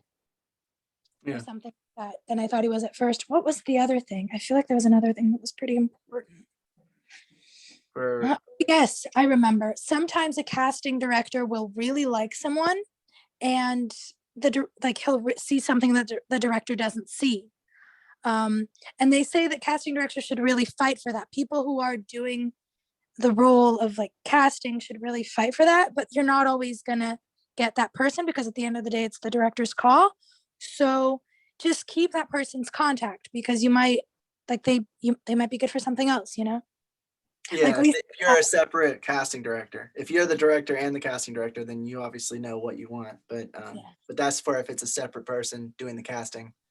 Compared to it was so cool, because we were watching a video, one of the Studio Binder videos, and they were casting people for their short, and one of them that auditioned, we were like, we know his voice from somewhere, and then they didn't pick him for their short film, but then we saw him recording an audio, and we were like, oh my gosh, he's the narrator of all the Studio Binder videos. And that is so cool. He auditioned for a role in a short film, and they liked his voice, like Brent said, so freaking much that they made him the narrator of all of their videos. And that was just so cool. Yeah, so anytime, always keep contact information, keep the information of the actor. And they say that you should take a photo of the actor and just have their name and some form of contact, whether it's through an agency, if you're going through an agency with them, or if it's their personal contact information. V, you have a question? Oh, just to share to get feedback, it has been suggested not to enter and leave the door open, not to take the seat when performing unless roll calls for it, and to always I think it asks, she means ask that question when asked during the audition. Any feedback on this, please? Oh, don't leave. Brian or James or Juan, you guys know anything about live this? Live auditions, and do you have any answer for her? Did anyone get mad at you for leaving the door open or something? What kind of directors are you guys working with? God damn, that sounds like y'all got, I don't know. Sometimes I work with people in the industry that I'm just like, you sound like you have a stick up your ass for no reason. There's so many things to really worry about. Really? Whether you sit down when you walk in, come on. Right. Dude, that's for What everything. kind of fucking directors are you guys Interviews, working with? people What are the scary. fuck? Look, please, if I hire a casting director and they do that shit, they're the ones getting fired, not the actor. You'd be surprised. Hollywood is very Cutthroat. The first thing that my casting director is getting is Oh, a nice she said coffee. it's just like what people say when the audition starts in the waiting room. So I was just asking, LOL, thanks. Yeah, she does have a good point, because I feel like I understand where they're coming from. I'm not saying it's oh yeah, the way that they tell you about them, but I feel having the oh, do you need the door open or closed, having that extra attention to detail, you're like, oh, okay, they're considerate, they're attention, they're looking at their behavior in the casting room and seeing, okay, is this person easy to work with, is this person gonna be ooh-to-do, my own world, is this person gonna be annoying, hard to work with, that kind of I guess it makes sense. I Just think that's what they mean. thinking about it, I think it makes sense, since it's supposed to be more of a private audition between you and the casting director, I guess. So that's why they want the door closed. So that the other actors aren't overhearing everything. Yeah, definitely. I was thinking about it just now. I guess that makes sense. It's just I feel. I thought she meant I leave mean, the door it's open on your probably way true. out. It's probably true, but I feel like for me, I wouldn't worry for my own stuff. I wouldn't worry too much, but I feel like if Okay, you're can going I be honest, honey? higher budget and up in production quality and all that, then I feel like, yeah, you'd probably want to pay attention to those little I was gonna say I wouldn't be too annoying, but I would with my blind self. Jose, for you that I'm legally blind, so but I can see some. It's 10% vision. So, for those of you that are new, this is something I always tell people: legally blind people, 94% can actually see something, because when people think blind, they think nothing, and that's very annoying sometimes. So, because you don't look blind, but whatever. So what I'm saying is, me in my half blind, mostly blind self, I would still be analyzing people and seeing like just who's kicking, like, you know how some people are just like rude to other people in the castings, or they're trying to make people. I have heard of people trying to sabotage other people so they leave, like crazy stuff like that. I just be looking to make sure that no one's being stupid, pretty much. I would at least look at that. I didn't Make sure think that- sabotage would happen in real life. I feel like that I've always seen that and like on TV. I know, but I have heard that it happens, like not like in the movies, but like where they're just trying to like talk to them and make them feel more nervous, so that when they go in, they're nervous. Like, oh, I heard that he's a real ball buster. I heard this is a pretty scary role, or something like that. And then the person's like, what's the term I'm looking for? Bugged out? No, I don't know. But they're not as confident. They're not as confident. They're more shaken about it. I mean, I'm sure it doesn't happen as often as in the movies like to make it seem, but Jorge, I have something to add? experiences of people saying that happens. Go ahead, Jorge. I think it's just a matter of respect. How you just have to conduct yourself as with the same respect that you would conduct yourself in a home that isn't yours. Just like you wouldn't come inside a friend's house and then just go and lay on their mom's bed or whatever. It's like you just have to be respectful. If you're thinking about this from an actor's perspective, it's only it's if as long as you're respectful and you come in and do your thing and be respectful to everybody, you should be fine. It doesn't matter if you leave the door open because you forgot. Trust me, people are not that picky. Maybe when you could go be, in, maybe. I mean, not if you're a director and you're doing a casting with somebody and they forget because you can see that they actually forgot to close the door, nervous. Yeah. then it's not gonna be like some hidden meaning that they are done. They're forgetful and they did this to you as a personal offense. I mean, then you have issues as a director. But the thing is, why would they do that? Is it because of this, or maybe like I'm trying to think of how that would make sense. That's what I mean. Like, yeah, you shouldn't really sweat too much about that. I would mainly focus on doing what, as an actor, what I have to do my thing. Play the part the best way to the best of my ability, and that's it. And, James said that too. Be respectful, but don't overthink it. Oh, honey, it's like you don't know me. No, and it trust me, I know both parts. I know both sides. I know how uneasy you can be when you walk into a place and you're meeting these people that are going to judge you first of all because of how you look, and then of how you perform. So it's a very and then you'll I don't be know how to say that. It's hard to be in that position. Yeah, and you're gonna go outside and then you're gonna think, oh my God, I just did the worst audition of my life. And then what happens is they call you because you did an amazing audition. So it's always subjective. Yeah. That's how it is. So don't really overthink that. Just go focused, do your thing, and you should be fine. Cool. Thanks for that input. Oh, and on the casting, when you're doing the casting, one of the things that I wouldn't really worry too much about is about having refreshments for people. Okay. I wouldn't really worry too much about that because you're not going to have them for a long time. And if you're having them for a long time, then you have to reconsider what you're doing because But like, the last casting I did was I be had more 15-minute comfortable? blocks. What was that? I was gonna say, would people be more comfortable if there was like water or something though? Like, I don't mean, know. you're going to be there for a small amount of time. You shouldn't be like extremely dry or extremely thirsty or extremely like starving. I mean, if they're starving, maybe they can tell you and you can help them, like you buy them the burger or something, but it's not, that's not the norm, you know? Oh, okay.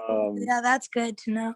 Like, we So don't need yeah, you can have water. I mean, I would say water tops. You don't really have to worry about sandwiches or whatever. You just have water, and maybe if you want some coffee, if they get lucky, and maybe some tea, whatever. You can be as fancy as you want. I mean, if you have the resources, by all means. I mean, have candy. No, it have was just whatever you because want. like one of the places we saw, oh crap. Sorry, no, it's fine. One of the places we saw, they said, oh, this place is good because it's an audition space that you can rent out and they give out bottled water and that's important or whatever. And we were like, oh, okay. So like, are we supposed to look for that when looking for spaces to rent out for auditions and stuff? So it's good that you, That it's may good that you just mentioned that. add a markup to what the cost of doing the casting is going to be. So just be mindful of that. One of the things that I see often overlooked when it comes to that is have some sort of besides just giving them the parking directions and stuff, have some sort of security when it and it's not just like call a cops and have a cop come and stand outside or whatever. It's not about that. I'm talking about how If people, there's a fight or something.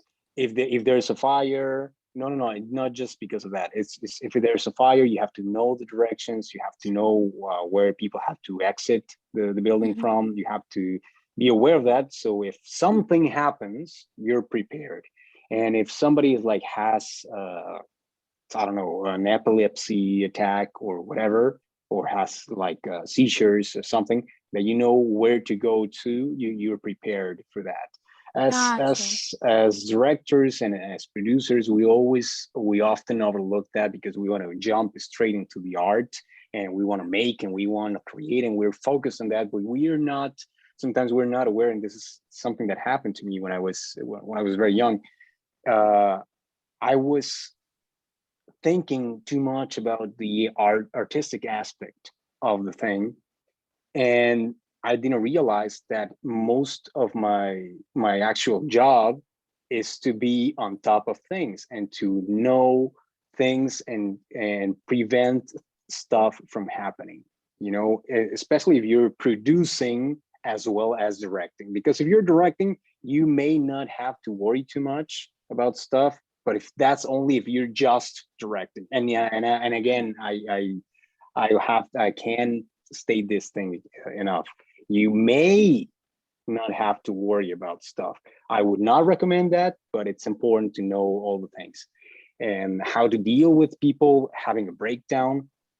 I mean, you don't have to be a counselor for that, but you have to know how to deal with people.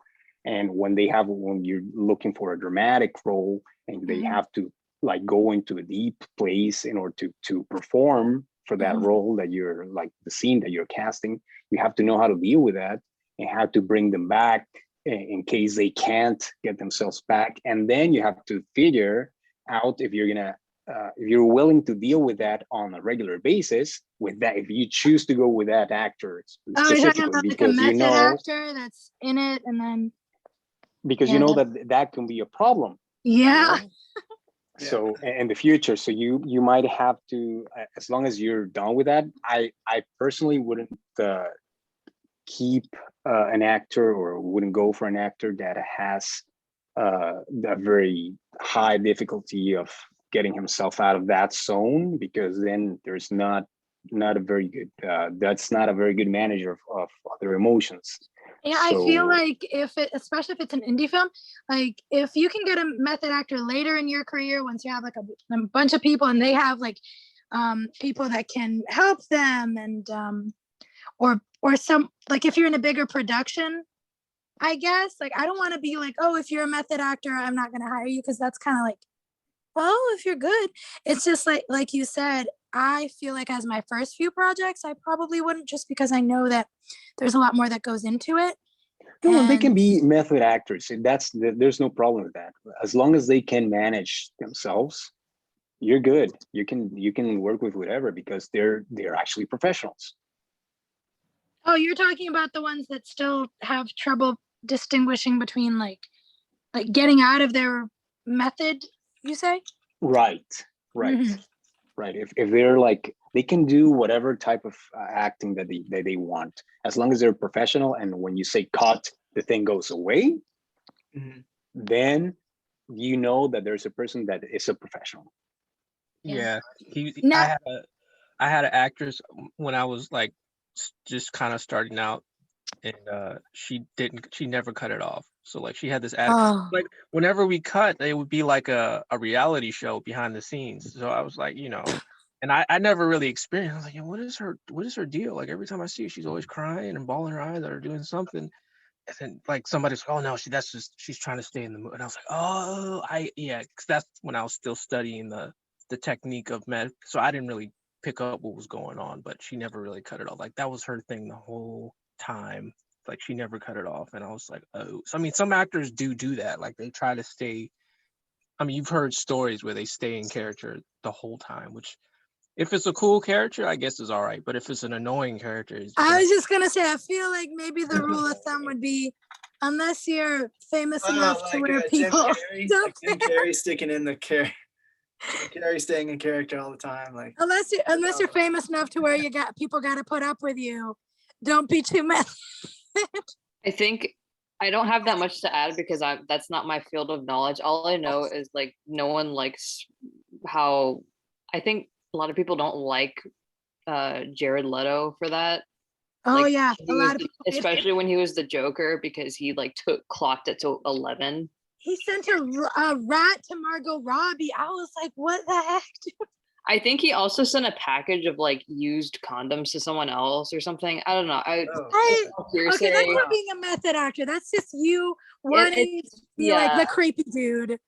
I don't know if Jared Leto takes it up to 100 sometimes. I think there's probably a difference between being a method actor and then letting it like consume you and using it as an excuse to do whatever you want. Maybe also because he's a celebrity, because I can't imagine like smaller people doing that.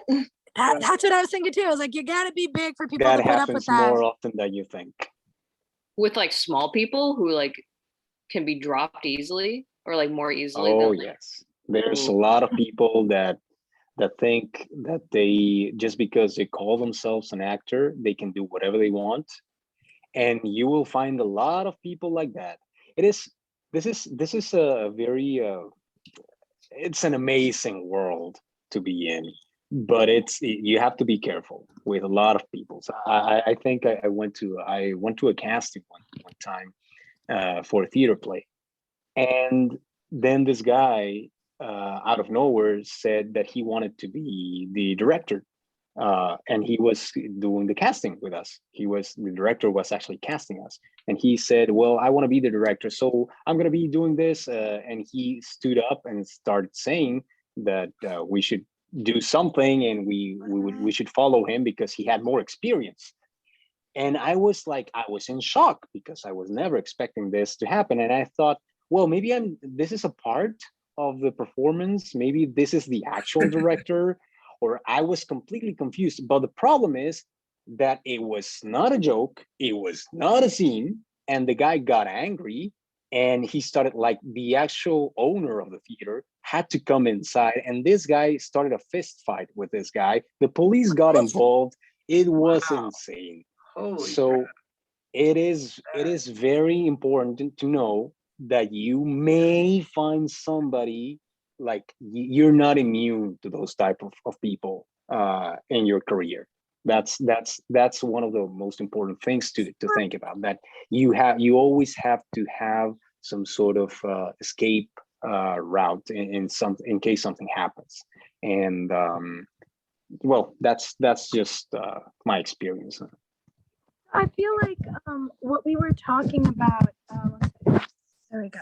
Sorry, I'm finishing something. What we were talking about last semester, as far as like the method, and I was mentioning how I was doing research for a script, and I was studying method acting, and they talked about how it evolved over the years, and how it went from just being how back in the day, all actors used to act kind of like you do in theater, a little bit over the top. And then some of the first people to actually try the more normal method of acting were Marilyn Monroe and not Johnny Cash. God, I get him mixed up all the time. The one with the James Dean. There you go. James Dean. And how it was interesting to see like all these overacting and then them being like serious and emotional and whatever.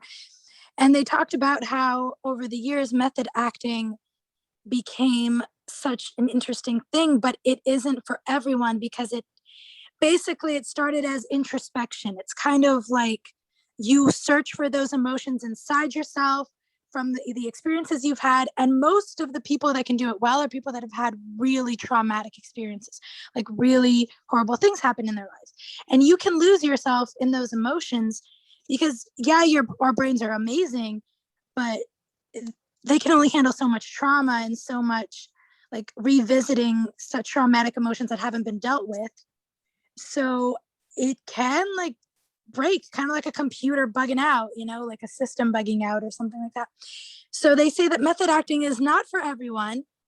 And I feel like, I'm sorry if this is going to sound kind of douchey, I'm sorry, but I feel like there are some people that are just like, I'm going to be a method actor and I'm going to take it to 100.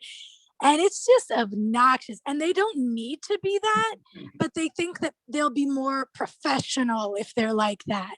They'll be more respected if they're like that or whatever. What's the eccentric? That's the word. And I just feel like sometimes I'm like, okay, you're full of it. You're not a method actor. You're just full of it. And sometimes I feel like, okay, Jared, I know you want to be cool and I know you want to be the method actor. Yeah, exactly. So Jared Leto. But I just feel like maybe you're just being a little too over dramatic right now. The problem with all those people is that they misunderstood the actual origins of the method acting, which comes from Russia, and I don't remember. I think it's the 1800s, and where with Konstantin Stanislavski. Who started like building a manual for people to get into acting. They said it started like a deep therapy, right? It was supposed to be. No, it was this guy was a theater actor and a theater director, and he started training actors. He started developing a method to teach them how to act. But the thing is, it was misunderstood because he would tell you, you know what, you have to go into your experiences and use them, but not use them in the scene. What you're doing, you can only kill your cat 20 times and then after that you're gonna stop crying about it, So you don't have to use that scene of your cat being killed if you want to cry in every scene. You can't use that all the time. It's gonna get old and it's gonna be stale. So what happens is he was saying that you have to understand where those emotions are coming from, so you can go back into those emotions like on a call, and not let them control you, not let them dominate. Correct.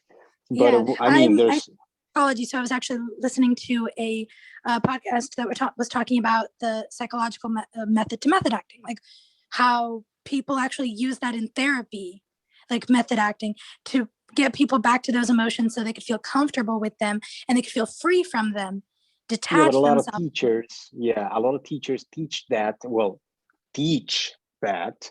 and they misguide the actors, they mislead the actors, and it's like it just becomes a clusterfuck. So yeah, they're doing so much more damage than I'm sorry for the language, but I mean, oh no, it's fine. It's fine. Have you met James? That's what it becomes.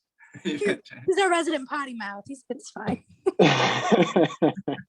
So but yeah, it happens, and the problem is he's doing more damage, and to producers also. It's a never-ending cycle. So, but yeah, that's the thing. It's important. It doesn't matter if they're like method actors or whatever, as long as they're professional, they keep to that, they should be fine. Okay. Cool. Thanks for all the insight. And yeah, like that even happens. I didn't know that happened on such like a more larger scale, but I knew, at least for like my YouTube videos and stuff like that, like on a lower scale, I knew that happened where certain people try to just take control, and they just think, oh, well, this isn't as important as I think it should be to me, so I can just do whatever I want. And same thing with this group. We've had people that had tried to come in and tell us how to do it and how they're gonna, like, oh, well, you're doing it wrong, and we're gonna We're always show open you to how. suggestions. Don't get us wrong, because this is a group effort. There's a difference to suggestions and trying to tell somebody what they're going to do. And it's like they were telling us how they were going to lead the group, and we were just kind of like, what do you mean? Like, but people are just like, I don't know. I guess there's more. I guess they're all over the place, even in the higher. Well, you thought crazies only existed in $1 million films? No, crazies exist everywhere. No, I knew they existed. I just didn't think they could get away I with didn't know it. they existed somewhere in between where they were trying to take over the set. That's crazy. Yeah, like I feel like that's not method acting. At that point, that's actual psychosis. That guy wanted to be the director, right? That's what I feel like that's a psychological break, and maybe you should see a psychiatrist. Just a thought. Does happen. Have you guys read the book I'll Be in My Trailer? It's a very good book. Oh, I think that's on our list. Yes, it's really good. It was written by a guy who directs and acts, so you're getting a perspective from both sides. It's a really good book. But he mentioned in that book how he was directing a film, and then I think it was like John Travolta was cast in the movie, and he showed up on set, and he was like, my character doesn't run, he walks. Like he just straight up flipped changed everything in the script, and it was kind of hard work. But if he's being chased, is he gonna walk too? That was the problem. He was like, well, like, I don't see my character. What? Like, I don't know. When they give certain roles to, like, the higher up in the production you get, the more harder it becomes. Because now when you're working with actors like Will Smith or Bruce Willis, if you've noticed that Bruce Willis and Will Smith, they're not playing parts, they're playing themselves. Like when you see a Bruce Willis movie, it's a Bruce Willis movie. It's not. I've heard multiple people say that. So yeah, I believe you. Like when you cast these people, you're casting like them for their parts, like, or for their name, should I say. And they just do whatever it is they do, but they'll take a role and be like, well, I don't feel like this character is a smoker, or I feel like he is a smoker, so he just just randomly does things. I feel like I have heard of having that relationship to where you can go to the director and be like, listen, I've been studying this character. I feel like maybe, for example, this is an example. That's the thing. Wait. That's the thing, though. You keep going to like oh, hey, I have an idea. That's not what No, but that's what I'm saying. What? This is how the character is. No, yeah. That's what I'm saying. I'm saying that there's like, it's interesting because like, I don't know if it's just they're not approaching it right, or if they actually think, oh, this director does not know what this character needs because I'm the actor and I know what the character needs. And that's when I say learning a little bit of everything about the business is important. That way you know the director's job, you know where he's coming from, you know the cinematographer's job, you know where he's coming from. Because if you're just an actor in your actor bubble and you only look at things from your perspective, you're gonna be a little lost. But yeah, I was just one example that I gave, because I feel like you can do that well. You can have that conversation, because I feel like some directors are like, no, it's like if they wrote the script, it's my script, I know the character, blah, blah, blah, and they don't let the actor do his thing. And for some actors that are bigger, they get away with actually giving an opinion. But I think that there is a way that you can communicate that, and it's all about the way you communicate with the person. For example, and I give this example a lot, but it's because, guys, it's a guilty pleasure movie, but whatever. In Freaky Friday, the one who plays the mom, gosh, I forgot her name, but I love her so much. She was talking about how there was a scene, and they told her to play, it's the one where they finally switch bodies. This is the Lindsay Lohan version, not the 1980s or 90s version. So like they're switching bodies and she's supposed to say a line and she did it super dramatically. Oh no, she first did it like how the director wanted, and then she was like, listen, I have this way that I think this character would do this. I want to try it, okay? Just let me try it. And at first the director was like hesitant, but he let her do it, and apparently it was awesome and they kept it in. So I feel like it's about having a relationship and good communication too some of the time. Because I feel like sometimes the guy doesn't mean to be a douche, but he just doesn't know how to explain, you know, oh, I feel like my character should do this, or maybe this doesn't match, you know, because I feel like you should have some input in the character you're playing. Yeah, I disagree. I think it's more they just think they know better. I mean, like that's just more. I'm just saying it's not every actor. It's an actor attitude. It's an attitude you can see when a person. That's why the introduction with the actor is so important. And that's exactly why it probably gets harder when you get higher up, like Brian said, because you already know that actor. So usually they don't audition as much. They kind of just get roles more often. So, I mean, you already know who they are and what they can do. And, you know, it depends, but usually they can kind of just get a role if they kind of want it. They don't have to audition as much. They don't have to try as hard. But when you're lower down. Yeah, I'm just saying never assume that, because I feel like with any relationship, when you go into it, because this is like 101 when you go into couples counseling, never assume, not that we went, nothing wrong with it. Sorry, I'm rambling. What I mean is, I ramble when I'm nervous. What I mean is, it's just like any relationship. You shouldn't come in automatically assuming, oh, this person's gonna be like this. This person probably means this. Ask questions. Maybe they just are not good communicators and they're trying to explain to you what the character needs. And you're looking at it from your director perspective and you're like, oh, these actors. And sometimes they just aren't like, oh, what do you mean? Do you mean like this? Of course, these actors are probably douches. But I'm just saying, not always. There's it's a two-way street though. They have to also come to you with respect. Like they can't just. Yes, but there's also the rule where if they're being disrespectful to you and you are being respectful to them, more often than not, they will feel embarrassed about the fact that they're being like dicks and be like, oh wow, this person's like being super respectful, and here I am talking like a douchebag. I'll lower my voice. Kind of like when you're fighting and someone raises their voice and you're talking calmly, and then they're like, and then you're like, why are you yelling? I'm not yelling at you. And then they're like, oh, okay. You know, I don't know. I like to go that route. It's different when it's different. That's a normal situation. But when it's a director and an actor, there needs to be a different take on they need to have mutual respect. Yeah, it's not like you can't just be like, well, you know, actor, you shouldn't be yelling at me. As the director, no, I don't mean like that. I just mean like you're leading the production. Can you explain yourself? Can you explain what you mean? You're showing the production what's okay by being. You're basically a leader of it. Like we are the leaders of this group. We're showing what's okay. If somebody starts yelling at somebody else, we need to silence them or say, hey, that's not okay. Get out. Yeah. I'm not explaining myself.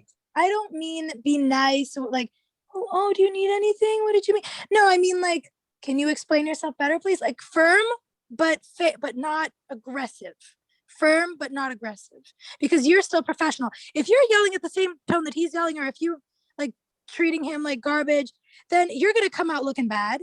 And like, oh, like, yeah, he's going to come out looking bad, but so are you, because, oh, he also lost his shit.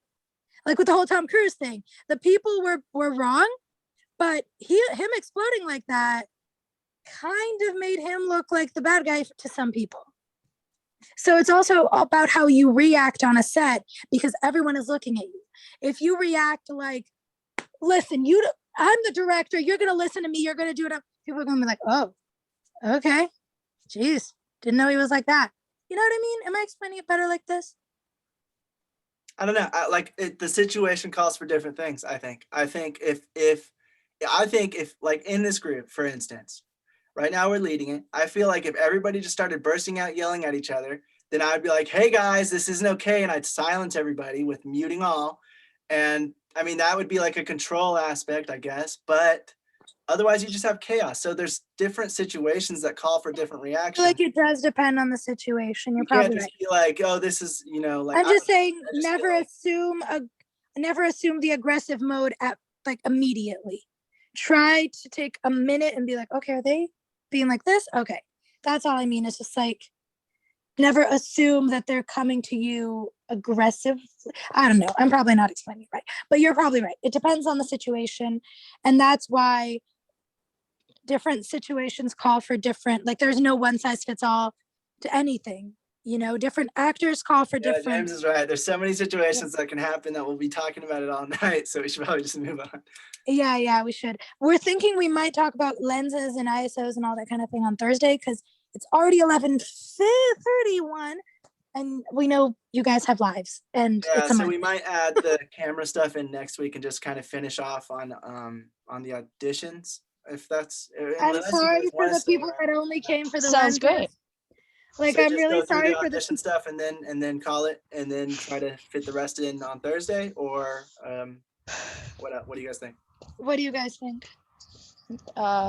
Fit the rest in on Thursday, or Yeah, like do you think that try to do that, or do you want to try to cram it in tonight? Yeah, because we're worried about your guys' schedule as well. oh, You can put let's it in do the chat if Thursday. you'd like. Okay. Yep. If that's Okay, okay. so I on have Thursday- my class, but yeah. What do you Okay, so guys we'll want? Go ahead and we'll finish up Thursday? here. We can do Thursday. Sounds good. Okay.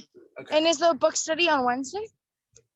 Not this week. We're gonna skip book study, and because we're waiting for everybody to get the book, so we're gonna actually start next week on book study. James Sounds says he good. can talk cameras either way. It's good. Maybe we can brainstorm with you some of this stuff after the meeting then on the after hours. Okay, But then it has to be quick.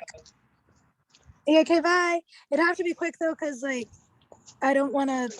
We want to try to get up early this week, James. Been sleeping 3 a.m. Okay, but let's finish off with the audition stuff real quick. Yeah. We only have a few more points to go through. We left off at what was the last thing we talked about that had to The do? last thing we talked about Last thing we was talked about was having casting. the blank room, having if you're doing it in person, this is the in-person stuff, is you should have, if they're a lead actor, they should have no more than 3 pages for their side. You shouldn't have them read like a huge crap ton of stuff because first of all, that's their time and your time. And you just want to see kind of how they will do the character. So 3 pages max, probably less than that. 1.5 pages is probably good. But if they're a lead actor, you might want to have a little bit more range of different scenes from what the lead actor will do. So you might want to add in a little more and have about 3 pages for them to read. If it's a side character, then you want to have no more than 1.5 pages. Just have them read a little bit, probably half a page to a page is good. Just a little chunk of dialogue or whatever really fits that character. Like we already said, you want to have a reader, someone who can read the lines back to them so that you can just focus on their ability to play the role and not have to read the lines yourself. You always record the performances. Have the camera be from their chest to right above their head.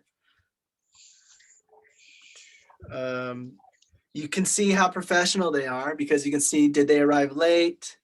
How do they react to certain things? Like you can see their professionalism, if they're treating it seriously or if they're just goofing off, doing whatever they want. The main thing when you're doing an audition, the main thing they say is to just make sure that the actor can adapt to different direction, which is why we were saying when they have, whether it's a video audition or whether it's in person or they send in a monologue, you want to probably give them some feedback about how you want them to portray it next. If they already have a memorized monologue, like Priscilla said way earlier, they might be doing a character from a movie and your character is very timid and shy. So then you want to say, okay, can you do that monologue again and send it to us? But this time do it in the character of our film. And then you can see if they change the way they act, if they change how they say things, their movements, all of that. If you're doing like a monologue version of an audition.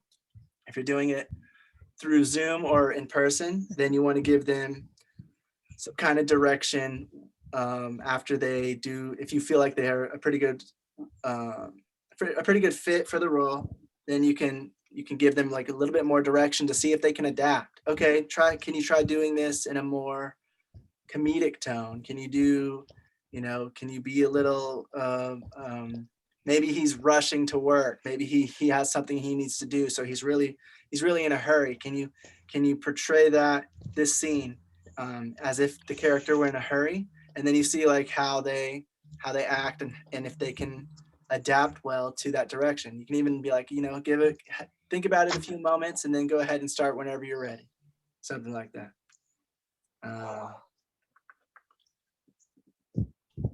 Like Priscilla said earlier, if the actor is already ready and they're in character, you don't really need to bother too much with small talk. You can just kind of let them go. If they're really nervous, then you want to give them, chat with them a little bit, let them relax, and then let them go. You've scheduled the time. Hopefully you've scheduled it correctly so that you have enough time for them to relax and feel a little bit more at ease with the whole thing so that they can give you a better performance, because it's all about the performance. Like Priscilla said as well, don't give notes on the performance. Just say something like, thank you for coming. We'll show these to the director, or we'll review these later, and we'll let you guys all know soon. And then, okay, thanks, bye. That kind of thing. Instead of being like, well, we didn't really want it to be this way. And you don't really want to give notes like that. You just make it a positive experience for the actor. Don't make them leave with a negative feeling about how that audition was, or that goes towards your professionalism as well.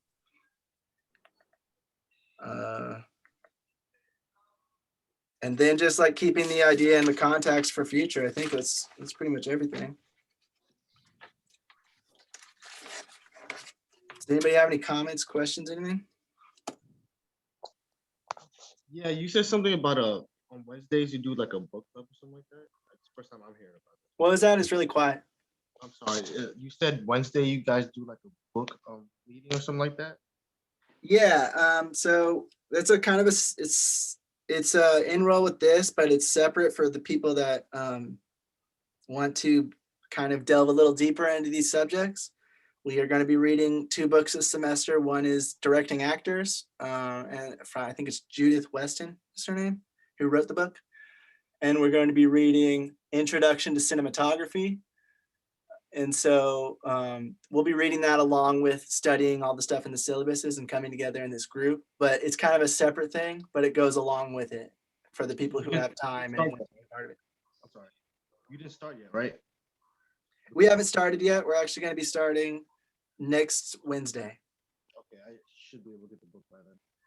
What was that? I should be able to get the book by then. Okay, cool.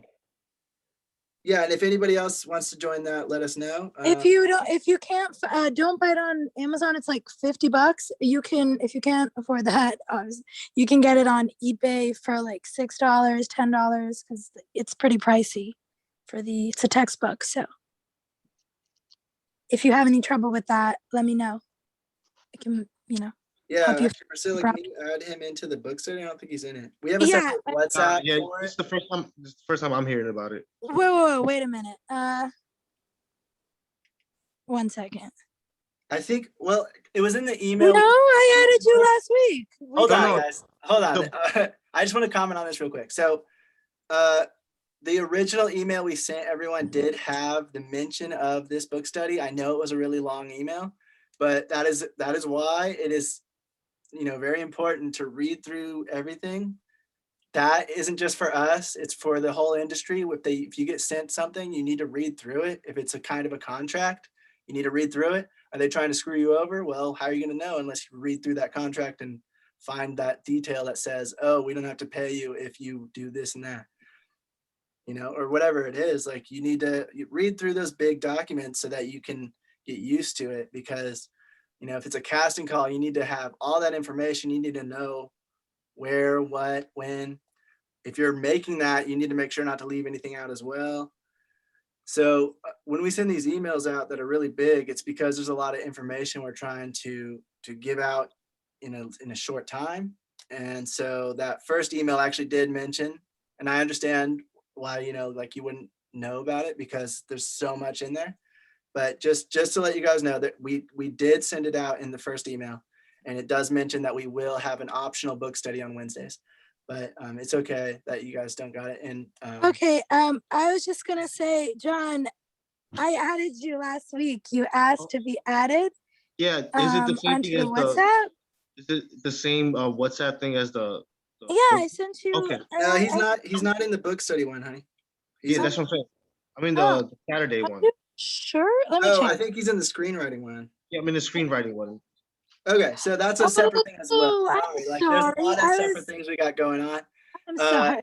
The Wednesday thing is me and Priscilla are also leading that, and it is going to be reading those books that go along with the topics and the subjects that we are reading about now and looking at videos and all that. And Priscilla is going to be leading a small group with everyone who wants to study screenwriting. Now, people, when I say leading, I just mean, you know, learning with you. I will, if you guys need me to, like, if you guys want to learn more about anything, I will do research. I will look for resources. I'm a good secretary. Like, that is the extent. And I'm learning how to write just as much as you guys. I suck just as bad, if not worse, than most of you. So please don't be expecting like. Yeah, James said a good Scorsese term. level A good writing term is from me, okay? moderating. That's a good term. Yes, I'm moderating. Thank you, not leading. Hey guys. Yeah. Hello. Yeah. I gotta get going, so I will see you guys on Thursday. Okay. All right. Have a good night. Take care, guys. Thank you. I really enjoyed today's session. Thank you. Sorry, guys. We're trying to make it. It's great. You guys are doing great. Thank you. Awesome. We're trying to make it not run as late or not. Well, you're good. Yeah. Steven, you had a question or something to add? I just wanted to suggest a book. It's my favorite, probably one of my favorite books. It's I don't know if anybody else has ever read it, but it's called Rebel Without a Crew by Robert Rodriguez. I have. And yeah. Yeah, if you haven't had a chance to read it, you should read it. That's really all I wanted to say. Cool. It's kind of like his journal when he made his first independent movie, El Mariachi, and it starts out with him being a human lab rat to like raise funds, and it's just a really cool book. Yeah. We're reading The Anatomy of Story right now because for the We haven't screenwriting. started yet, but we plan. Well, we're going to this week if there's time, guys. You guys have no idea how much freaking research we do. It's like a lot, but it's fun. I like it, especially I'm unemployed right now, so it's fun. But we will be reading it. So if anyone's interested in that as well for the screenwriting, what we have decided is that the people that want to read it will read it. And we can either discuss things about it in the group or things that we're reading, like, oh, I read this chapter today. It's really interesting about this and that, you know? I don't know where you look at. James, are you filtering eBay? No, he's right. The other book was the one that had cheaper on eBay. Which book? The two we were choosing from. Anyway, wait, this is detracted from everything. Anyway, yes. Let me just finish up. So Okay. that's the whole acting thing. I'll finish up real quick and then we can stop the recording and talk about this just so. Yes. I want to just go over what we're going to be going over for Thursday's meeting so that everyone can have a sense. Like I mentioned earlier, I'll go ahead and I'll start working on compiling all three of these into one, just so you guys can have one syllabus to look at. You can see what we're doing each week instead of going to three different ones since you guys wanted that. I don't know when I'll have that out, but I'll let you know. One last thing. For those of you that are in the screenwriting, since I have most of you here, and most of you are terrible at responding to the WhatsApp group. So first of all, respond to the WhatsApp group. Second of all, so I can email V all the information. I don't want her to be bored with all the random messages. Second of all, we were going to I was so busy like telling you guys off. I forgot what I was going to say. Crap. We're talking about the screenwriting group, the small group. Yes. What was I going to say about it? It was important. Crap. What is wrong with me today? Okay. Let me think. Well, you talk while I remember. Okay. Talk while I remember. So, all right. Today we went over the auditioning actors and all of that. So we're good on working with actors for now. for this week. We are going to be going over the camera stuff, the basic camera details, which is ISO, white balance, aperture, shutter speed, and lenses. And we're not going to go too deep into lenses because they're a very in-depth thing, but we're going to just kind of go over what a different lens will make the image look like. And so it's just the basics. It's not delving too deep into these, but it's just kind of going over the basics of how they work, how they change the image, just so everyone can kind of be on the same page, especially when we try to film little short scenes later on.